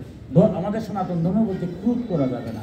ক্রোধ মানে কি? জ্ঞানহীন রাগ। সংসারে আছে রাগ তো হতেই পারে, কিন্তু জ্ঞানহীন যে রাগ, এটার নাম হলো ক্রোধ। কোনো অবস্থায় ক্রোধ হবে না। কিন্তু আমার দেহের যে বৈশিষ্ট্য, 2 নম্বর বৈশিষ্ট্য হলো ক্রোধ, কাম, ক্রোধ, লোভ। আরো লোভের বশবর্তী হয়ে সংসারে যা কিছু সব ধ্বংস করে দিই। কাম, ক্রোধ, লোভ, মোহ, বুঝেও বুঝি না। এই যে আপনারা ভগবানের পরম ভক্ত যেন আসছেন, আমার মতো একদম কয়েক বছর অন্য কাজ করবো, কিন্তু ভগবানকে ডাকা বা একটা গ্রন্থ পড়া তখন আমার সময় হয় না, বুঝতেও বুঝি না, মোহগ্রস্ত। কাম, ক্রোধ, লোভ, মোহ। মদ মানে অহংকার, সেটা জন্মের অহংকার হোক, জ্ঞানের অহংকার হোক, ধনের অহংকার হোক, মানের অহংকার, যেটাই মনের মধ্যে একটা অহংভাব, এটা আমার দেহের বৈশিষ্ট্য। আর মাৎসর্য, পরশ্রীকাতরতা, পরের ভালো লাগে না। কেউ ভালোভাবে চলছে তার বিরোধিতা করবো, তার নিন্দা করব, নিজের দোষ দেখবো না, পরের নিন্দা, পরচর্চা, এটা হলো আমার দেহের বৈশিষ্ট্য। তাই এই ষড়রিপুকে দমন না করে ভগবান নাকি লাভ করা যায়। তাই এই ষড়রিপুকে দমন করার জন্যই আমার সনাতন ধর্ম বলছেন, অখণ্ড মণ্ডলাকারং ব্যাপ্তং যেন চরাচরং তৎপদং দর্শিতং যেন তস্মৈ শ্রী গুরু। গুরুদেবকে, গুরুদেব হচ্ছেন অখণ্ড, যিনি সমস্ত বিশ্ব ব্রহ্মাণ্ডে পরিব্যাপ্ত, যার কোনো আকার নাই। সমস্ত বিশ্ব ব্রহ্মাণ্ডে অখণ্ড, মণ্ডলাকারং ব্যাপ্ত, পরিব্যাপ্ত আছেন। সেই পরমেশ্বরের পদ যিনি দেখান, তিনি হচ্ছেন গুরুদেব। আমাদের গুরুদেবরা দেখবেন বীজ মন্ত্র দেন। এই যে বীজ মন্ত্রটা কি সহজে যাতে ভগবানকে পাওয়ার উপায়টা, এবং সহজে পাওয়ার উপায়টা আমি জানি না, এটা সাধনার। এই যে বলছিলাম মেডিকেলের বই কিনলে হবে না, ওই মেডিকেলের ডাক্তার যারা শিক্ষক তাদের কাছে গেলেই তারা বুঝতে পারবে না, পাওয়া সম্ভব হবে না। ঠিক আমরাও ভগবানকে ডাকতে গেলে যার মাধ্যমে যাব, এই মাধ্যমটি যিনি, তিনি হচ্ছেন গুরুদেব। উনি পথ দেখায় দেন। তাই গুরুকে বলা হচ্ছে গুরুর ব্রহ্মা, গুরুর বিষ্ণু, গুরুর দেব মহেশ্বর, গুরুর এই পরম ব্রহ্ম তস্মৈ শ্রী। তিনি গুরুর ব্রহ্মা, ব্রহ্মার মতো। আমরা দেখুন এখানে যদিও গুরু এবং ঈশ্বর আলাদা, ঈশ্বর আলাদা, গুরু আলাদা। গুরু ঈশ্বরের পথ দেখায়, কিন্তু বলছে গুরু ঈশ্বরের মতো। আমি যদি আমার বাবার মতো একজনকে বলি যে আপনি আমার বাবার মতো, পিতৃস্থানে, বাবা নয় এটা ঠিক, কিন্তু বাবার কিছুটা আচরণ আছে বললেই বলছি বাবার মতো, নাহলে কি বলতে পারতাম? সনাতন ধর্মের মুনি ঋষিরা দেখছেন যে গুরু যারা, তারাও ঈশ্বরের স্বরূপ। আমরা দেখি না ভগবানকে দেখা কিন্তু সুজা। তাই যারা গুরুর বিজ্ঞানে যে গুরুর বৈশিষ্ট্য দিয়েছে, সেই পরমারাধ্যকে তিনি সহজে দেখিয়ে দেন, তিনি ভগবানের মতো, তাকে শ্রদ্ধা করা। তাই আমার ভিতরে যেহেতু জ্ঞান নাই, উনি যেটা বলছেন সেটাকে আমার বিশ্বাস, ধর্ম তো আগে বিশ্বাস করতে হবে। বিশ্বাসই যদি আমার না থাকে ধর্ম করা যাবে? তাই গুরু প্রদত্ত যে ইষ্ট নাম, প্রত্যেক গুরুই যে ইষ্ট নাম দেন, সেই নামটা জপ করার একটা বিধান দেন। সেই বিধান মতো যদি আমরা চলি, যেমন কেন আমাদের কিছু নিয়ম আছে, সনাতন ধর্মে কিছু বিধিবিধান আছে, কিন্তু গুরু প্রদত্ত যে ইষ্ট নাম, এটার মধ্যে বিধান নেই। বিধান নেই কেন? দেখুন আমরা যে এবার হরিনাম করি, যেমন অনেকেই কেন মালা জপে, মালা জপ করতে কিন্তু একটা বিধান আছে। মালা দেখবেন ব্যাগের মধ্যে থাকে, ব্যাগের মধ্যে থাকে না কেন? ব্যাগের মধ্যে থাকবে কারণ মালা জপটা গোপনে হবে, প্রকাশ্যে হয় না। কারণ যদি ভক্ত মনের মধ্যে যদি অহংকার জেগে যায় যে আমি পরম ভক্ত, আমার ছাড়া ভক্ত কেউ নাই, বাগবতে শূন্য বিশূন্য করে ফেলছে, আপনি এমনভাবে নীরবে নিবৃত্তে ভগবানকে ডাকবেন, কখনো নিজেকে প্রকাশ করবেন না। আপনি মালাটা পর্যন্ত ব্যাগের ভিতরে দিয়ে আপনার ঢাক ঢেকে আপনি জপ করবেন যাতে কেউ দেখেন, নিবৃত্তে। কারণ আপনার দেহস্থিত, আপনার আসনে বসতে হয়, একটা জপের একটা বিধান আছে। এই বিধানে কি আপনি আসনে যখন বসবেন প্রাণায়াম করতে হবে, প্রাণায়াম করার পরে একনিষ্ঠভাবে জপ করতে হবে। কিন্তু গুরু যখন আপনাকে একটা বীজ মন্ত্র দেন অতি সংক্ষিপ্ত, কারণ এটা তো আর কেউ জানে না, গুরু আর শিষ্য ছাড়া কেউ জানে? কেউ জানে। সনাতন ধর্ম একটা গুহ্যতম জিনিস, এবং এই মন্ত্র যেটাই দেন এটা অর্থাৎ শ্বাস প্রশ্বাস আপনি নিতে পারেন। মন্ত্র পাওয়ার পরে আপনারা এটার দরকার নেই, গুরু মন্ত্র পাওয়ার পরে আপনি শ্বাস নিতে একবার বলবেন। যারা আত্মতত্ত্বে প্রকাশ করেছে তারা দেখা যায় শ্বাস প্রশ্বাস নিতে তারা কথা বলে, যেমন সমস্ত কাজ করছে কিন্তু গুরু প্রদত্ত ইষ্ট নামটা জপ করে। বলছেন এই জপের মাধ্যমে দেহের মধ্যে আর কিছু এসে, এই যে আমার দেহের মধ্যে কাম, ক্রোধ, লোভ, মোহ, মদ, মাৎসর্য আছে, তাই বলতে গুরু প্রদত্ত ইষ্ট নাম যারা জপ করেন তার মধ্যে এগুলো আক্রমণ করতে পারে না। আমার মতো এখন আবার প্রশ্ন করতে পারে যে বাহ, এই বর্তমান বিজ্ঞানের যুগ, এই যুগে আইসা ওই গুরুর ইষ্ট নাম জপ করবো আর কাম ক্রোধ দিয়ে আসবে না, এটা কি হয় নাকি? দেখুন, এই বিজ্ঞানের যুগে আজকে আমরা সমস্ত কিছু জয় করছি, আর বিজ্ঞানের যুগে এসে আমার ভাগবত বলতে তিনটা জয় করা যাবে না: আধ্যাত্মিক, আদি ভৌতিক এবং আদি দৈবিক। আধ্যাত্মিক মানে কি, হঠাৎ একটা অসুখ হয়ে গেল, এমন অসুখ হয়েছে, টাকা আছে, ব্যাংক ব্যালেন্স আমার অভাব নাই, টাকা আছে, বৃত্ত আছে, সব আছে, কিন্তু দেখা গেল এমন অসুখ হয়েছে, এখনো অনেক অসুখ আছে যে অসুখ হলে পরে আর রক্ষা নাই। এই যে কিছুদিন আগে কোভিড-19 আসলো, আমার মতো ভক্তের একটু ঈশ্বরের প্রতি টাকাটাকি বেড়ে গেল যে রে বাবা ধরলে তো শেষ। কিন্তু যখন কোভিড-19 গেছে গিয়ে এখন আর ভগবানের তার কাছে নেই। কিন্তু আপনারা যারা ভক্ত, বিপদ আসলেও ডাকেন, বিপদ গেলেও ডাকেন।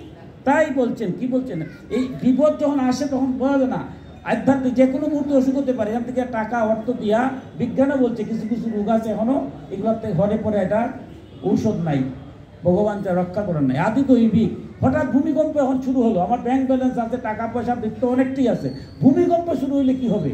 ভূমিকম্প হঠাৎ ঘূর্ণিঝড় চলে আসতে আবার কি মাঝে মাঝে যায় কি? বিজ্ঞানটা বলে আসতেছে, এটা বলে, আবার যায় এটাও বলে, কিন্তু আসে কেন যায় কেন তার তথ্য এখন পর্যন্ত কেউ বার করতে পারে নাই। ভূমিকম্প হয় কেন বলতে পারছে এই কারণে, কিন্তু কোনো কারণ ছাড়াই ভূমিকম্প হয়ে যায়, যদি উচ্ছ্বাস হয়ে যায়। তাইলে এই আদি দৈবিক এটা এখন পর্যন্ত জয় করা সম্ভব হয় না।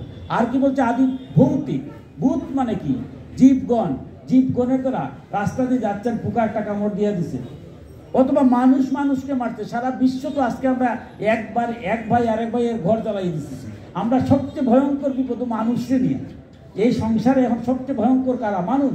আমরা সবচেয়ে জ্বালাময় এই সংসার সমাজ কারা জ্বালাইতেছে? আমার ঘর জ্বালাইতেছে কে?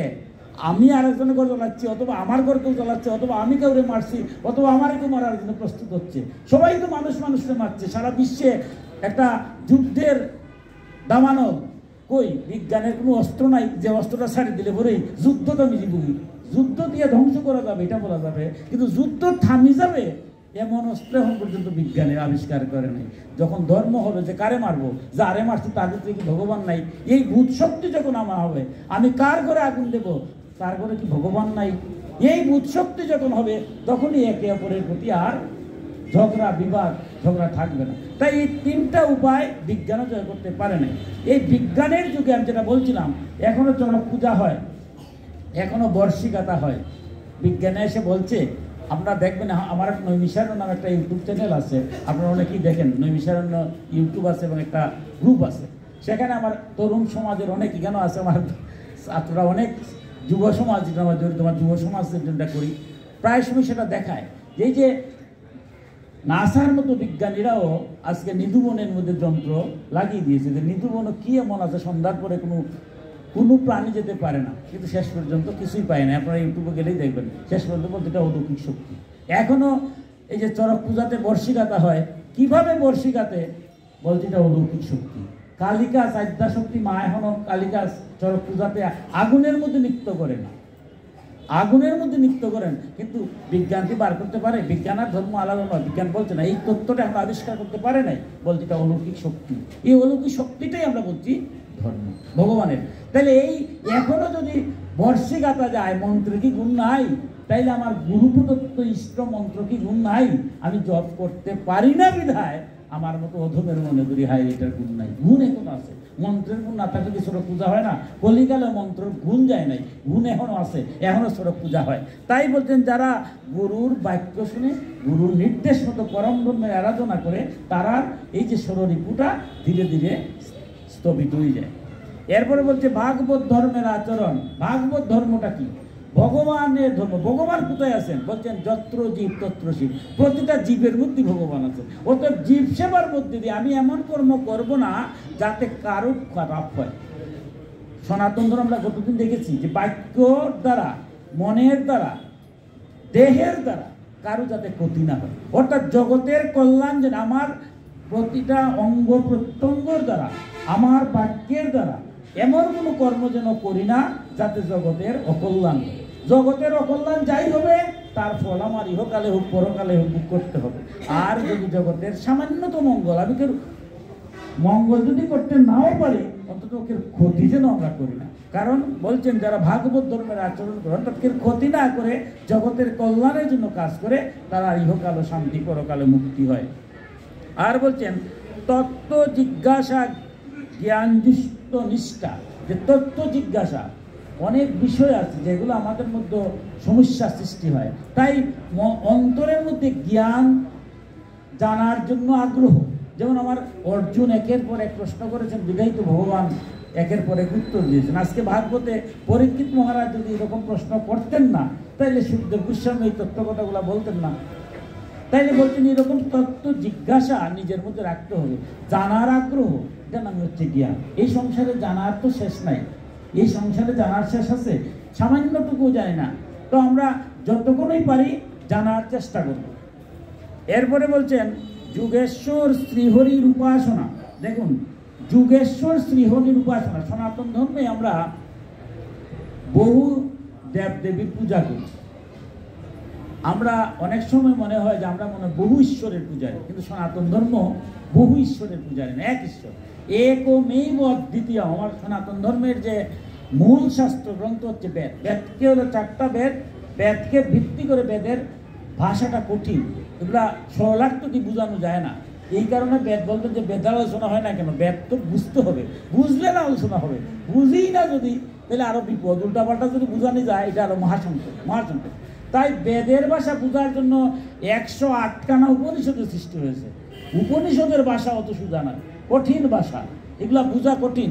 সর্বোপনিষদ কাবদুগ্ধা, সমস্ত উপনিষদ এর সারবস্তু হল ভগবান শ্রীকৃষ্ণের যেটা মুখস্থিত বাণী গীতা, সেটার অর্থ এবং বাস্তব করা কঠিন। এরপরে ব্যাসদেব কি করলেন? 18টা পুরাণ সৃষ্টি করলেন, 4 লক্ষ শ্লোক, এবং সর্বশেষ পুরাণ হচ্ছে ভাগবত পুরাণ।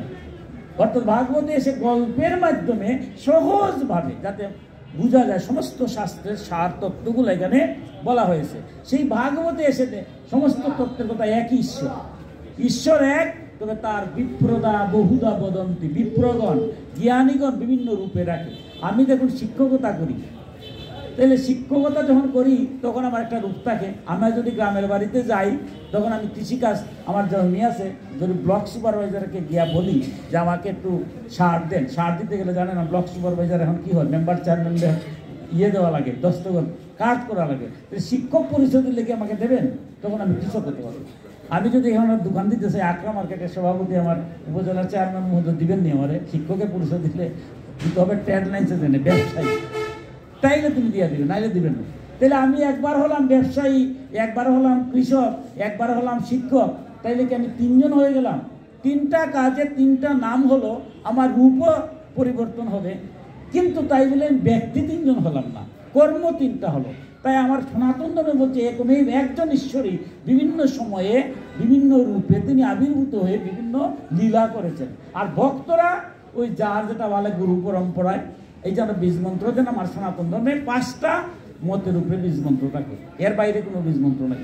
অর্থাৎ 5টা মত কি দেখুন, এই 5টা মত, এই 5টা মতকেই আমরা সর্বোচ্চ, আজকে ভাগবত পাঠ হচ্ছে, সবার আগে শিবাদি পঞ্চদেবতার পূজা হয়। 5 পঞ্চদেবতার পূজা ছাড়া কোনো পূজা হবে না। বিষ্ণু পূজা হইলো পঞ্চদেবতা, দুর্গা পূজা হইলো পঞ্চদেবতা, গীতা পাঠ হইলো পঞ্চদেবতা, ভাগবত পাঠ করলো পঞ্চদেবতা। আবার ভগবান বলছেন শাস্ত্রবিধি লঙ্ঘন করিয়া কোনো কার্য করিও না, গীতায় বলছেন না, করিলে ইহকালেও শান্তি নাই, পরকালে মুক্তি নাই। এই পঞ্চদেবতা কেন? ওটা প্রথমেই সনাতন ধর্মের মূল ভিত্তিটা কি? পঞ্চদেবতা কি? 5টা মতের। অর্থাৎ আমাদের সনাতন ধর্মে যারা গুরুরা আছেন 5 মতের আছেন, আমরা প্রত্যেক মতকে আমরা শ্রদ্ধা করি। একই ঈশ্বর বিভিন্ন রূপে। এই 5টা মতের মধ্যে 5 জন দেবতা আছেন। 5টা মতের পঞ্চদেবতা বলছি, প্রথমে বলছি বিষ্ণু। যারা বিষ্ণুর আরাধনা করেন তারা বৈষ্ণব। এই পঞ্চদেবতার একজন হচ্ছেন বিষ্ণু। এরপরে আছেন পঞ্চদেবতা শিব। যারা শিবের আরাধনা করেন তারা শৈব নামে পরিচিত হন, তারা এই পঞ্চদেবতার একজন শিব। তারপরে আসছেন কি? সূর্যের আরাধনা যারা করেন তারা সৌর, তাই পঞ্চদেবতার একজন হলো সূর্য। যারা গণেশের আরাধনা করেন, যারা ভারতের বিভিন্ন স্টেজে যারা গিয়েছেন, দেখবেন এক একটা স্টেজ এক রকম। আপনাদের তাই মারিনে ঘুরছিলাম 1 মাস। যদি আপনি হরিদ্বারে যান, এখানে দেখবেন সব খালি গণেশের বন্দনা, গানগুত্য। হরিদ্বারে এক জায়গাতে, আপনি যদি কাশীতে যান সব শৈব, এক স্টেটে এক রকম। তো সেটা যারা গণেশের আরাধনা গানগুত্য। আর যারা ভগবানকে বলছে যে ভগবান তোমার তো বাবা বলে রাখতেছি, ভগবান আসলে ঈশ্বর তো এক, তুমি বাবা না মা। কোনো ভক্ত বলছে যে না, তোমার বাবা ডাকে যেরকম শান্তি পাই, এর চেয়ে বেশি শান্তি পাই না মা ডাকে। মা বাবা দুইজনই আমরা মহাগুরু, কিন্তু মা ডাকটা দেওয়া মাত্রই মনের মধ্যে একটা প্রশান্তি থাকে। বাবাও শান্তি, কিন্তু বাবা মাঝে মাঝে একটু রেগে যান, পড়াশোনা না করলে একটু রাগেন। মাও রাগেন, কিন্তু মা রাগ করলে রাগটা বেশিক্ষণ থাকে না, কিছুক্ষণ পরে আস্তে আস্তে সন্তানের মার কাছে। এই সংসারে দেখুন কুপুত্রের অভাব নাই, কিন্তু কুমাতা পাবেননি। এই সংসারে কুমাতা নাই। যার ছেলে কুপুত্র হয়েছে, জগতে সবাই তাকে ঘৃণা করে, কিন্তু সে যখন মা ডাক দেয়, মা কিন্তু তাকে ফালতে পারে না। এই সংসারে মাই একমাত্র যে তার সন্তানকে, কুপুত্র হলো, কুমাতা হয় না এই সংসারে। তাই ভক্তরা বললো যে মা ডাকটা এত মধুর। মা ডাকলে পরে কি হয়, সন্তান যত পাপই করুক তাকে তাক করে না। তাই ভগবান নয়, মা ডাকবে। ওই আরাধনা তোমার রামকৃষ্ণ পরমহংসদেব মাতৃ আরাধনা করেছেন, বামাক্যে বা মাতৃ আরাধনা করেছেন। এই মা রূপে যারা ডাকে, মাতৃ আরাধনা করে, তারাই শাক্ত নামে পরিচিত। অর্থাৎ ভগবানকে নারী রূপে চিন্তা করে তাকে করা, একই ঈশ্বর। তাই ভাগবতে এসে সেই কথাগুলি বলছেন যে আমি এক, আমার আত্মারূপ যেটা তিনি লক্ষ্মী রূপ। এই যে নারী রূপটা হচ্ছে আত্মারূপ, অর্থাৎ লক্ষ্মী রূপ। এই তিনি আবার বলছেন এই জন্য আমরা পঞ্চদেবতার মানে কি, যার গুরু পরম্পরায় আপনার গুরুদেব আপনাকে যে মন্ত্র দিবেন সেটাই ঠিক, কিন্তু বাকিরারে আপনি অশ্রদ্ধা করতে পারবেন না, কারণ এক ঈশ্বরের বিভিন্ন রূপ। এই ভাগবতে আপনার সামনেই যাবেন, দেখবেন শিবহীন যজ্ঞের কথা আছে, ভাগবতেই আছে। শিবহীন যজ্ঞ অর্থাৎ ব্রহ্মার পুত্র দক্ষ শিবহীন যজ্ঞ করেছিলেন, শেষ পর্যন্ত সাগমুন্ড এসে তার গলার মধ্যে দৈরবদ্ধ করে দিয়েছিল। এবং বিষ্ণু এসে বলছেন যে আমি আর শিব আলাদা নই, আমি যখন ধ্বংসলীলায় যাই তখন যে রূপ সেটাই হচ্ছে শিব, সৃষ্টিলীলায় যাই ব্রহ্মা, আমারই সমস্ত নিয়ন্ত্রণ। যারা জ্ঞানহীন তারা আমার মধ্যে বেদ সৃষ্টি করে, যারা জ্ঞানী তারা বেদ দেখে না। তাই বলছেন এই যে বলেন শ্রীহরির উপাসনা। দেখুন আমাদের ভাগবতের মধ্যে, গীতার মধ্যে, বেদের মধ্যে, কোনো গ্রন্থের মধ্যে কোনো ঝামেলা নাই। ঝামেলা হলো আমার মতো অধম। আমি বলবো যে আমার দেবতাই শ্রেষ্ঠ, আপনার জন শ্রেষ্ঠ নাই। আরে দেবতা যদি 2 জন হতেন তাইলে আপনি বিচার করবেন আমার জন শ্রেষ্ঠ, আপনার জন শ্রেষ্ঠ নাই। আমার গুরুই শ্রেষ্ঠ। আমি বলছি আবার, মত গুরু সে জগৎ গুরু। আমার গুরু যদি জগতের গুরু হন, তা আপনার গুরুর মধ্যে কি আমার গুরু নাই? আমার গুরু যদি বিশ্বাস করি যে আমার গুরু জগতের গুরু, জগতের যত গুরু সব আমার গুরু, তাহলে আমি আমার গুরুকে যদি শ্রদ্ধা করি, তাহলে আপনার গুরুকে আমি শ্রদ্ধা করবো না। আর মধ্যে আমার গুরু আছেন যারা কৃষ্ণ ভক্ত, প্রকৃত কৃষ্ণ ভক্ত। স্বয়ং কৃষ্ণ কি কালী হন নাই? বাসীকে অসী মানিয়ে তিনি তো কালী হয়েছেন, কৃষ্ণ কালী হয়েন নাই। তাই বলছেন সনাতন ধর্মের আমরা বহু মতপথের বিশ্বাসী, যে মতেরই হোক আপনি একজনকেই ডাকছেন, যে রূপেই ডাকেন, এটা আপনার ব্যাপার। তা আমরা আবার সরাসরি সব ধর্ম না, এই যে 12 মাসে 13 পূজা হয় সবটাই আমরা করি। শাক্ত বৈষ্ণব এই কারণে আমরা পঞ্চদেবতার পূজা করি। আপনি যদি বিষ্ণুর আরাধনা করেন তবুও পঞ্চদেবতা করেন, দুর্গা পূজা করলে পঞ্চদেবতা করেন।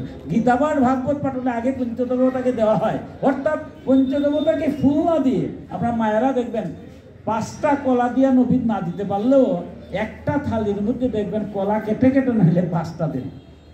পঞ্চদেবতার নবীন ছাড়া কোনো পূজা হয়? ওটা প্রথমেই আপনার হলো যে আমরা একজনকে ডাকছি, বিভিন্ন রূপে ডাকছি। তাই বলছেন যোগেশ্বর শ্রীহরি। যখন আপনি হরি বলবেন তখন আর কোনো দেবতা নাই। আমার সনাতন ধর্ম খুব মধুর ব্যাখ্যা দিয়েছে। এই যে আমরা দেবতারা কিভাবে, যখন আপনি হরি বল, আমরা সব কিছু বলি, সবার শেষে বলে কি হরি বল। হরি বলার সাথে সাথে কিন্তু আর কোনো দেবতা নাই। অর্থাৎ সনাতন ধর্মের যে সৃষ্টিতত্ত্বে, বেদের সৃষ্টিতত্ত্বে সেই ব্যাখ্যা দিয়েছে মধুরভাবে। যখন সমস্ত বিশ্ব ব্রহ্মাণ্ড জলমগ্ন হয়ে যায়, জলমগ্ন হওয়ার সময় সমস্ত কিছু দেবতারা যারা আছেন বিভিন্ন রূপে আবির্ভূত, সব একীভূত হয়ে যায়। কার সাথে? হরির সাথে।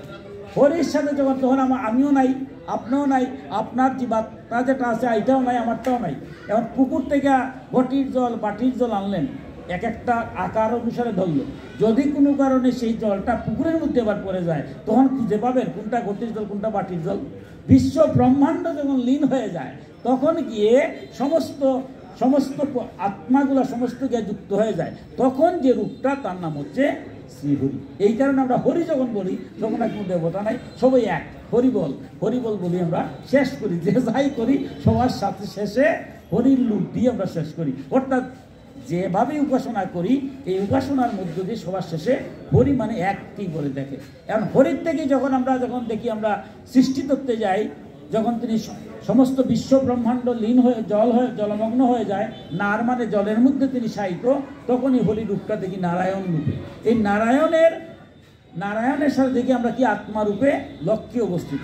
নারায়ণের নাভিপদ্ম থেকে ব্রহ্মার উৎপত্তি হয়েছেন, তার আত্মাস্বরূপ শিবের উৎপত্তি হয়েছেন এবং বিভিন্ন শক্তি হয়েছেন, যার কারণে গীতায় ভগবান শ্রীকৃষ্ণ বলছেন যে যারা কোনো কিছু পাওয়ার জন্য আকাঙ্ক্ষা করে তারা বিভিন্ন দেবদেবীর পূজা করে, কিন্তু তারা জেনে কিংবা না জেনে আমারই আরাধনা করছে, আর তারা যা পায় সেটা আমি দিয়ে থাকি। এবার আমরা যারা সংসারে আছি, আমি যদি এখন এখানে বলি না আমার কিচ্ছু চাওয়ার নাই, আমার কিচ্ছু পাওয়ার নাই, এটা বাইরের কথা হবে, ভিতরের কথা না। সংসারে আছে কিছু চাই না, কারণ আমার সনাতন ধর্মে পড়ছে যারা গারস্থ আশ্রম আছে, ধর্ম অর্থ কাম মুখ্য 4টেই দরকার। আমি সন্ন্যাসী নই, সংসার ত্যাগী নেই, তাই আমার প্রথমে ধর্মটা জানতে হবে, তাই ন্যায়ভাবে আমার অর্থ উপার্জন করতে হবে। টাকার দরকার নাই, তাই এখানে বসে যে কথা বলছি, একটু পরে যে প্রসাদ দেওয়া হবে, আমার চেয়ারম্যান মহোদয় যদি প্রসাদ না দেন তাহলে ভক্তরা কি বলবে? আমার ভাগবতে কি বলছে? ভগবান বলছেন আমারে যা কিছু দিবে সব আমি দেখি আমি সন্তুষ্ট, তবে আমি খাই ভক্তের মুখ দিয়ে। তাহলে ভগবানকে যা দিবেন, ভক্ত যদি না খায় তো ভগবানই খাবেন না, তাহলে কি অর্থের প্রয়োজন নাই? এই যে মন্দিরটা যদি তৈরি না হতো তাহলে কি কেন কথা হতো? তাই অর্থের প্রয়োজন, সৎভাবে অর্থ উপার্জন করব, সৎভাবে অর্থ জগতের কল্যাণের জন্য ব্যয় করব। ধর্ম অর্থ কামের প্রয়োজন, এরপরে এই কর্মের মধ্য দিয়ে আমার মুখ্য লাভ হবে। তাই বলতেন জগতে যখনই আমি কামনা বাসনা করি তখনই বিভিন্ন দেবদেবীর পূজা করি। স্বয়ং ভগবান শ্রীকৃষ্ণ দেখুন, এখানের মধ্যে সনাতন ধর্মের মধ্যে মাঝে মাঝে আমাদের মধ্যে সমস্যার সৃষ্টি হয়। সমস্যা ওইটা বলছিলাম, ভক্তরা করেন আমার মতো হলো যে না কোনো দেবদেবীর পূজার দরকার নেই, খুব ভালো কথা। এই কথা যে বলতে পারে সে কোনো কামনাই চায় না, কিন্তু ভিতরে আমার টাকা চাই কিন্তু লক্ষ্মীর পূজা করব না, ভিতরে আমি জ্ঞান চাই সরস্বতী পূজা করব না, আমি ঐশ্বর্য চাই দুর্গা পূজা করবো না। তাই হয় অর্জুন যখন যুদ্ধে গিয়েছেন, কুরুক্ষেত্র যুদ্ধ, যেখানে মহাভারতের যুদ্ধ, যখন কুরুক্ষেত্র গেলেন স্বয়ং শ্রীকৃষ্ণ অর্জুনকে বলছেন, অর্জুন তুমি যুদ্ধে এবার কুরুক্ষেত্র যুদ্ধে আসছো, তোমার ইচ্ছা কি? যুদ্ধে জয়লাভ করা, রাজ্য লাভ করা। তার মানে কি? অসুরদেরকে দমন করতে হবে। দুর্যোধনকে না মারলে কি পাবে রাজ্য? অসুরদেরকে যদি দমন করতে চাও, ন্যায় সত্য ধর্ম প্রতিষ্ঠিত করতে চাও, তাহলে তোমার আদ্যা শক্তি দুর্গার পূজা করতে হবে। এই কুরুক্ষেত্রের মাঠে দুর্গার পূজা হয়েছে। এই যে কাত্যায়নী মহাভাগে বিরলাই যে দুর্গা পূজার সংস্কৃত বলা হয়, এগুলাকে স্বয়ং শ্রীকৃষ্ণ অর্জুনকে দিয়ে, এবং তিনি যখন পূজা করেছেন কামনা, তখন স্বয়ং দুর্গা এসে উপস্থিত হয়েছে। মহাভারতের গীতা যেখানে উৎপত্তি, সেখানে কি মধুর ব্যাখ্যা দিয়েছেন। এসে বলছেন, হে নর, নারায়ণ তোমার সহায়, সুতরাং ইন্দ্র যদি তোমার কাছে আছে তো পারবে না, অচিরেই তুমি অরাতিগণ মানে অসুরগণকে বধ করে রাজ্য লাভ করবে। স্বয়ং রামচন্দ্র রাবণ বধ করা কি কঠিন ছিল?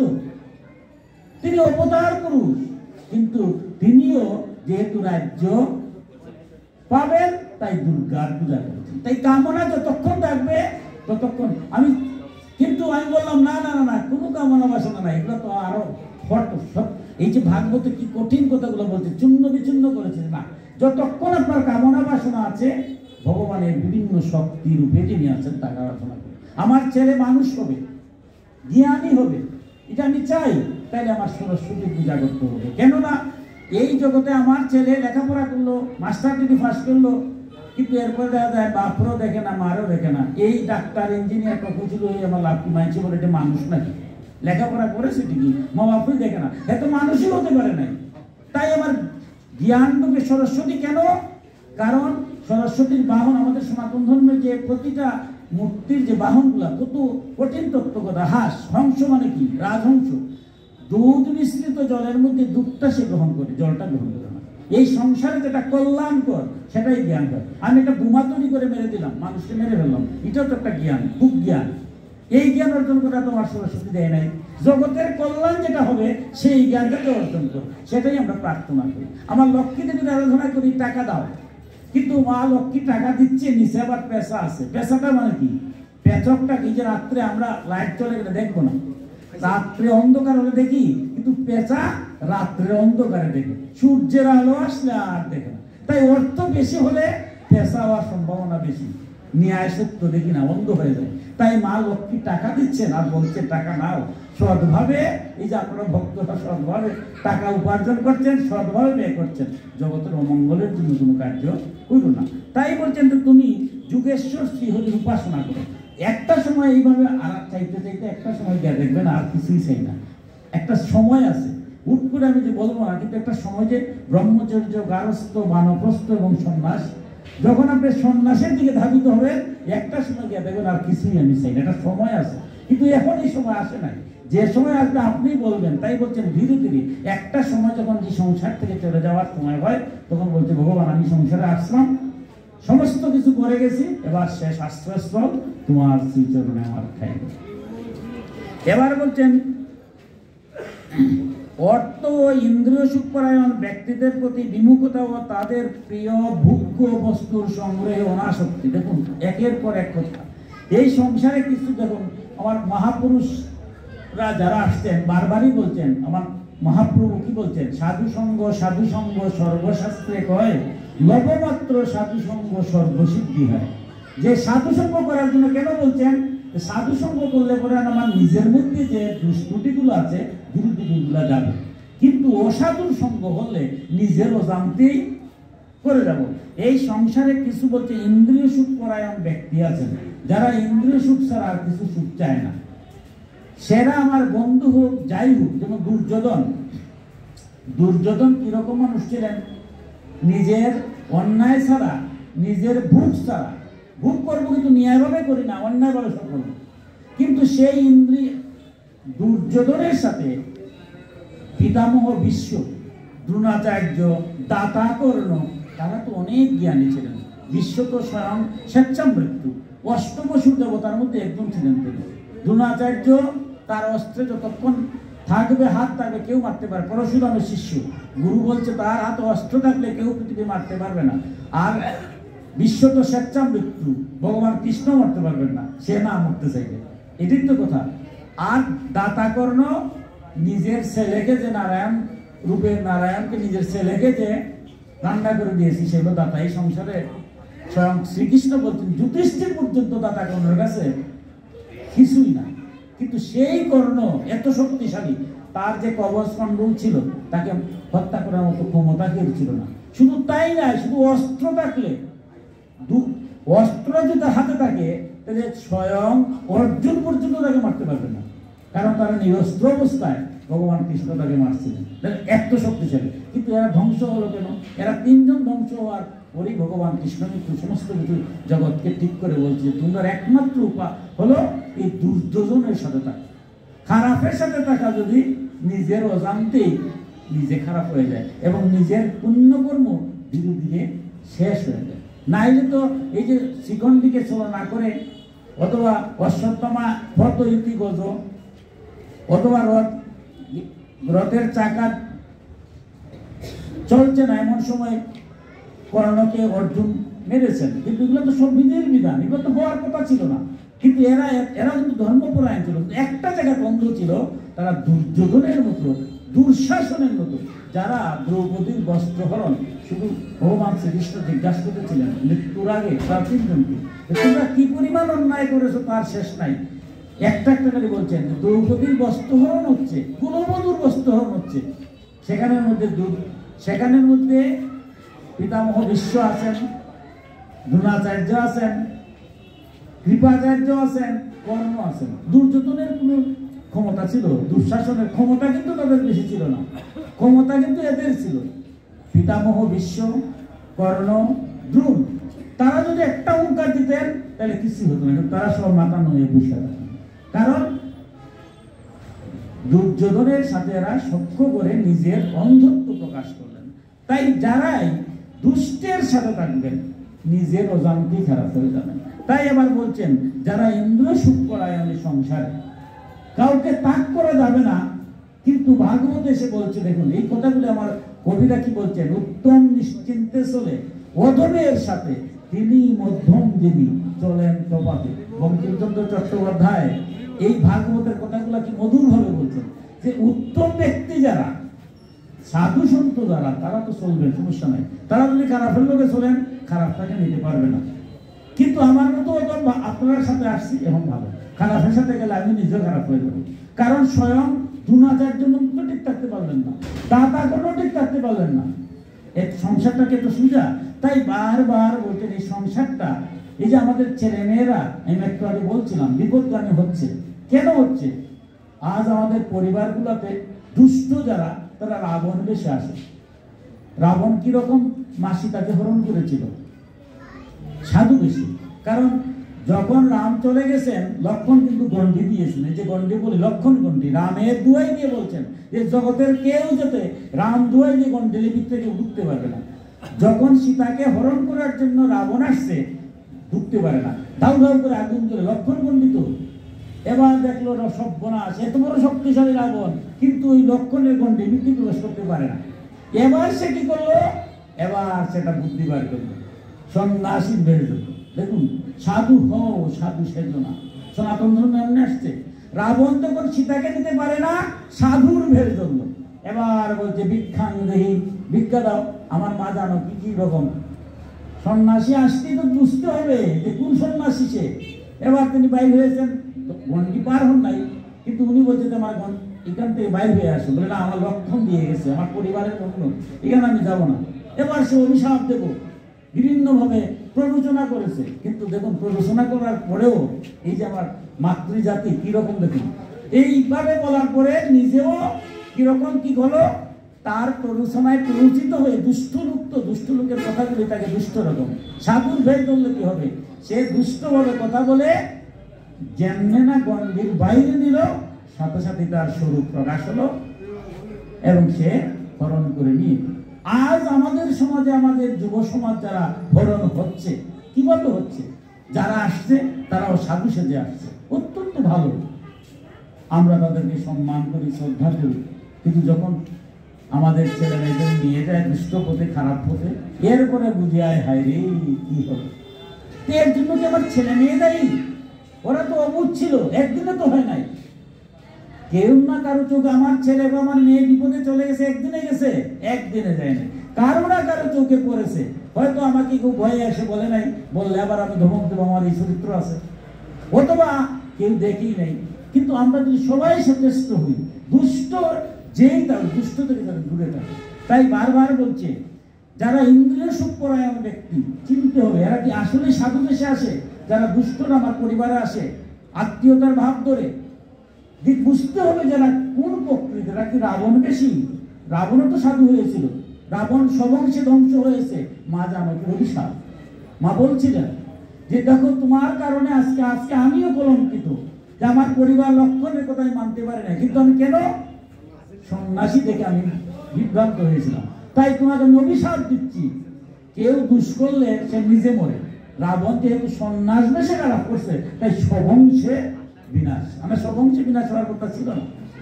তাই আজ আমাদের সমাজ ব্যবস্থায় যারা সাধু বেশে খারাপ কাজ করে বিনাশ হবে, কিন্তু বিনাশ হতে তো সময় যায়। রাবণের বিনাশ হতে হতে তো অনেক ঘটনা ঘটে গেছে। তাই আমাদের সমাজে যারাই ইন্দ্রপরায়ণ দুষ্ট প্রকৃতির, তাদের চিহ্নিত করে তাদের কাছ থেকে আমরা নিজেরাও দূরে থাকবো, এবং আমাদের তরুণ যুব সমাজ বিশেষ করে তারা যাতে দুষ্টের সাথে মিশে না। তাই বলছেন এই দিকটা আমাদের সবাই খেয়াল করতে হবে।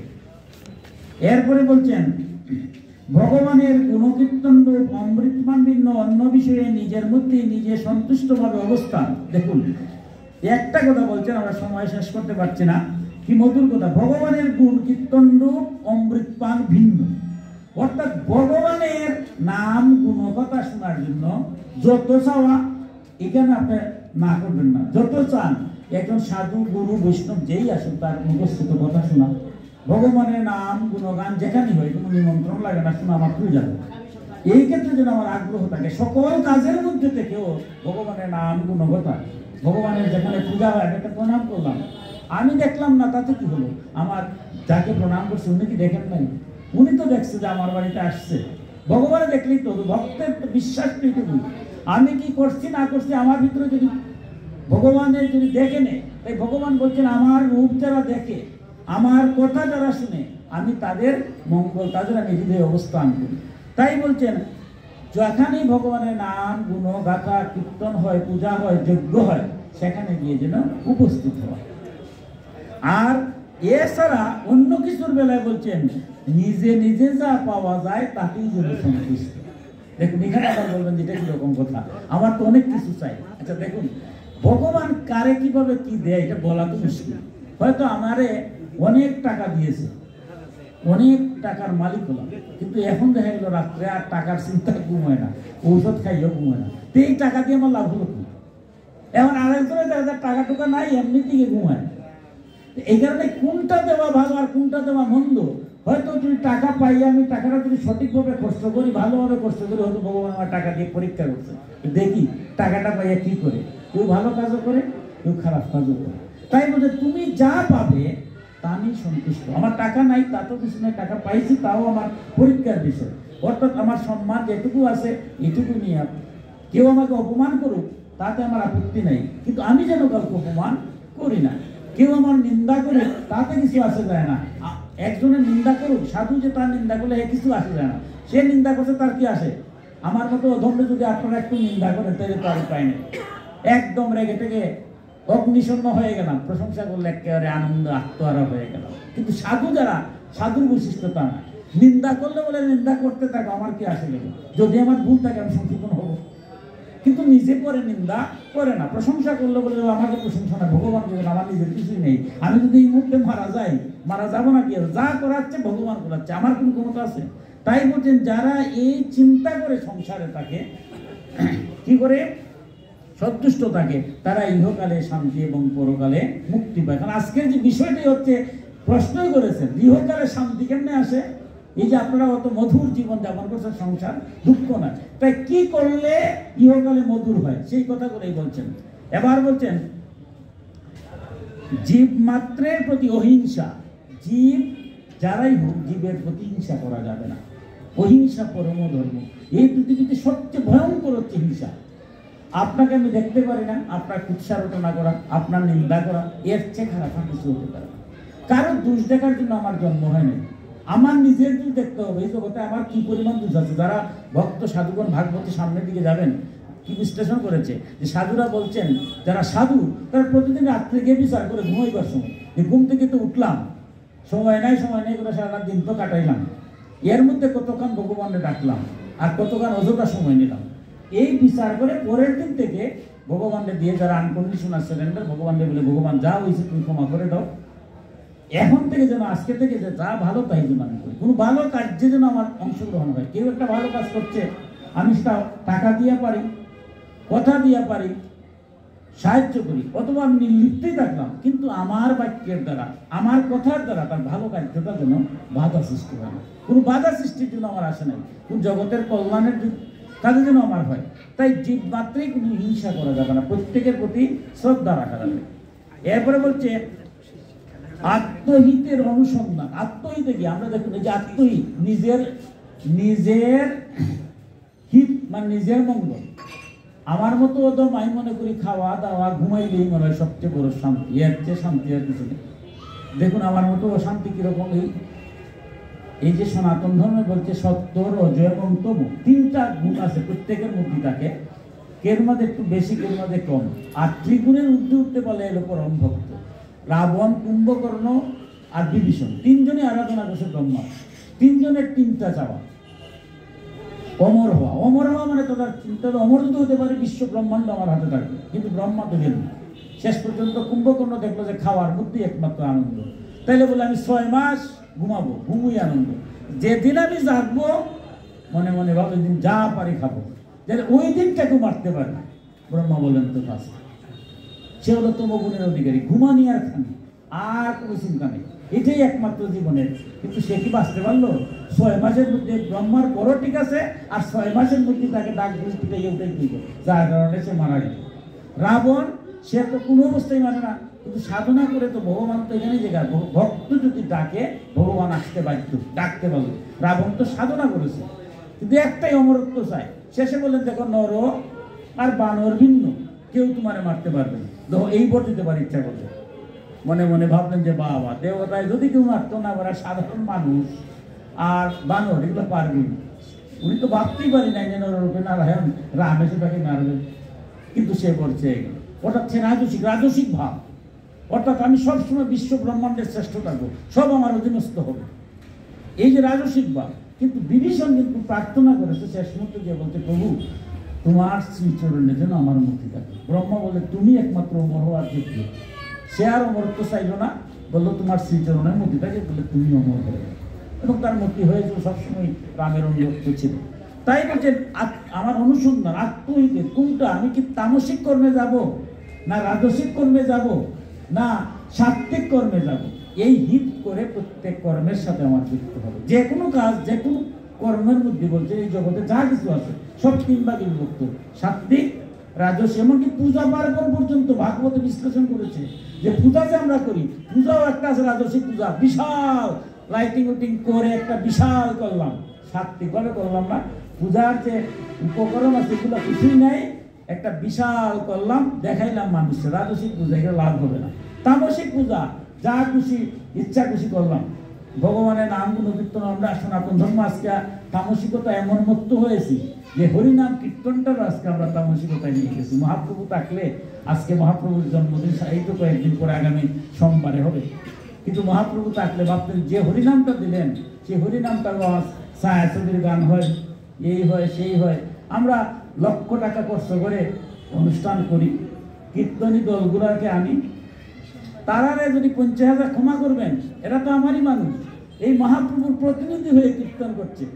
মহাপ্রভু নিজে কীর্তন করেছেন, যারা হারমোনিয়াম বাজে উনি হচ্ছেন মহাপ্রভুর প্রতিনিধি। দুই দিকে দুটা কুল বাজছে, এটা হচ্ছে গদাধর আর নিত্যানন্দ, দুটা করতাল বাজছে শ্রীবাস আর শ্রীঅদৈত্য। তাদেরই মধুর কীর্তনে শেষে যে বাঁশি, স্বয়ং শ্রীকৃষ্ণ বাঁশি বাজাচ্ছেন। এই প্রতিনিধিরাই কিন্তু কীর্তন করে। কিন্তু দুর্ভাগ্য আমরা সনাতন ধর্মে আজ আমরা হরিনাম কীর্তন করছি, একটা বার বিবেকটা বাজে না, যায় রে আমরা টাকা দিয়ে তারা আনছে, কীর্তন করে না, কারণ কীর্তন করছি।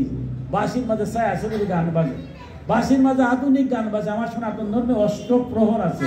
আমার ভগবান সকালে বৃষ্টি গিয়েছিলেন আর রাত্রে গিয়েছিলেন রাসে। এই অষ্টকালীন সুরে অষ্টকালীন হরিনাম হবে।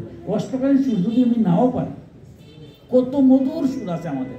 আমার ইংরেজরা যে ইস্কনের যারা সাধু, আপনারা দেখবেন আমি কি মধুর লাগে। আমি ইয়েতে গেলাম মায়াপুরে, বাংলা কথা বলতে পারে না অধিকাংশ, এরা ইংলিশে কথা বলে, কিন্তু হরিনামটা কি মধুরভাবে শিবনাম 32 করবো। তারা আমার গৌর ভাষা, তারা বক্তৃতা করে কি মধুর লাগে, বাংলা ভাষায় বলতে তারা গৌর ভাষা, অবাক লাগে। গৌর ভাষা যারা বাংলা ভাষায় কথা বলে তারা প্রণাম করে, আমি নিজে দেখেছি। কত বড় বড় সাধুরা আসছে যে আপনারা ভাগ্যবান, গৌর দেশের গৌর ভাষা জানেন, আমরা তো গৌর ভাষা পারি না। তারা এসে আক্ষেপ করে শিবনাম 32 করে মধুরভাবে কীর্তন করে। আর আজকে আমরা গৌর ভাষা পেয়ে, গৌর দেশের মানুষ হয়ে আজ শিরোনাম 32 অক্ষর মুখে বলছি, কিন্তু কত নাম আর কত অক্ষর যে হয় হিসাব ছাড়া, এগুলা কে সৃষ্টি করলো? বলছি আমরা মুখগ্রস্ত করতে মুখগ্রস্ত, বুঝছেও বুঝি না। কিন্তু যারা কীর্তনী দল আনে, আমরা আনি, বড় বড় আমরা অনুষ্ঠান হয়, ক্ষমা করবেন আমার কথাগুলা রাগ করবেন না, বিবেক জাগাতে হবে, ভাগবতের কথা তো। আমরা আজকে সরস্বতী পূজা করি, লক্ষ্মী পূজা করি, দুর্গা পূজা করি, কত কীর্তন করি, বড় বড় কীর্তনী কি বলে গায়ক করলে আনি 1 লাখ টাকা 50,000 টাকা দিয়ে দল আনি। তারা যখন যায়, যাওয়ার সময় 1 টাকা কম দিলে হয় না। 50,000 যদি দল একটা আনেন, 1,000 টাকা কম দিলে তারা মানে না। গায়কের জন্য যদি 1 লাখ টাকা দিয়ে আনেন, 2,000 টাকা কম দিলে তারা মানে না। কিন্তু আমরা বলতে পারি না যে আপনি কেন আসছেন, হরিনাম কীর্তন করছেন, যদি আপনার ছায়াছবির গান দিয়ে গান শিরোনাম 32 অক্ষর ছাড়া 1 টাকাও দেব, এই কথা বলার সাহসটা আমরা হারিয়ে ফেলবো কেন? যে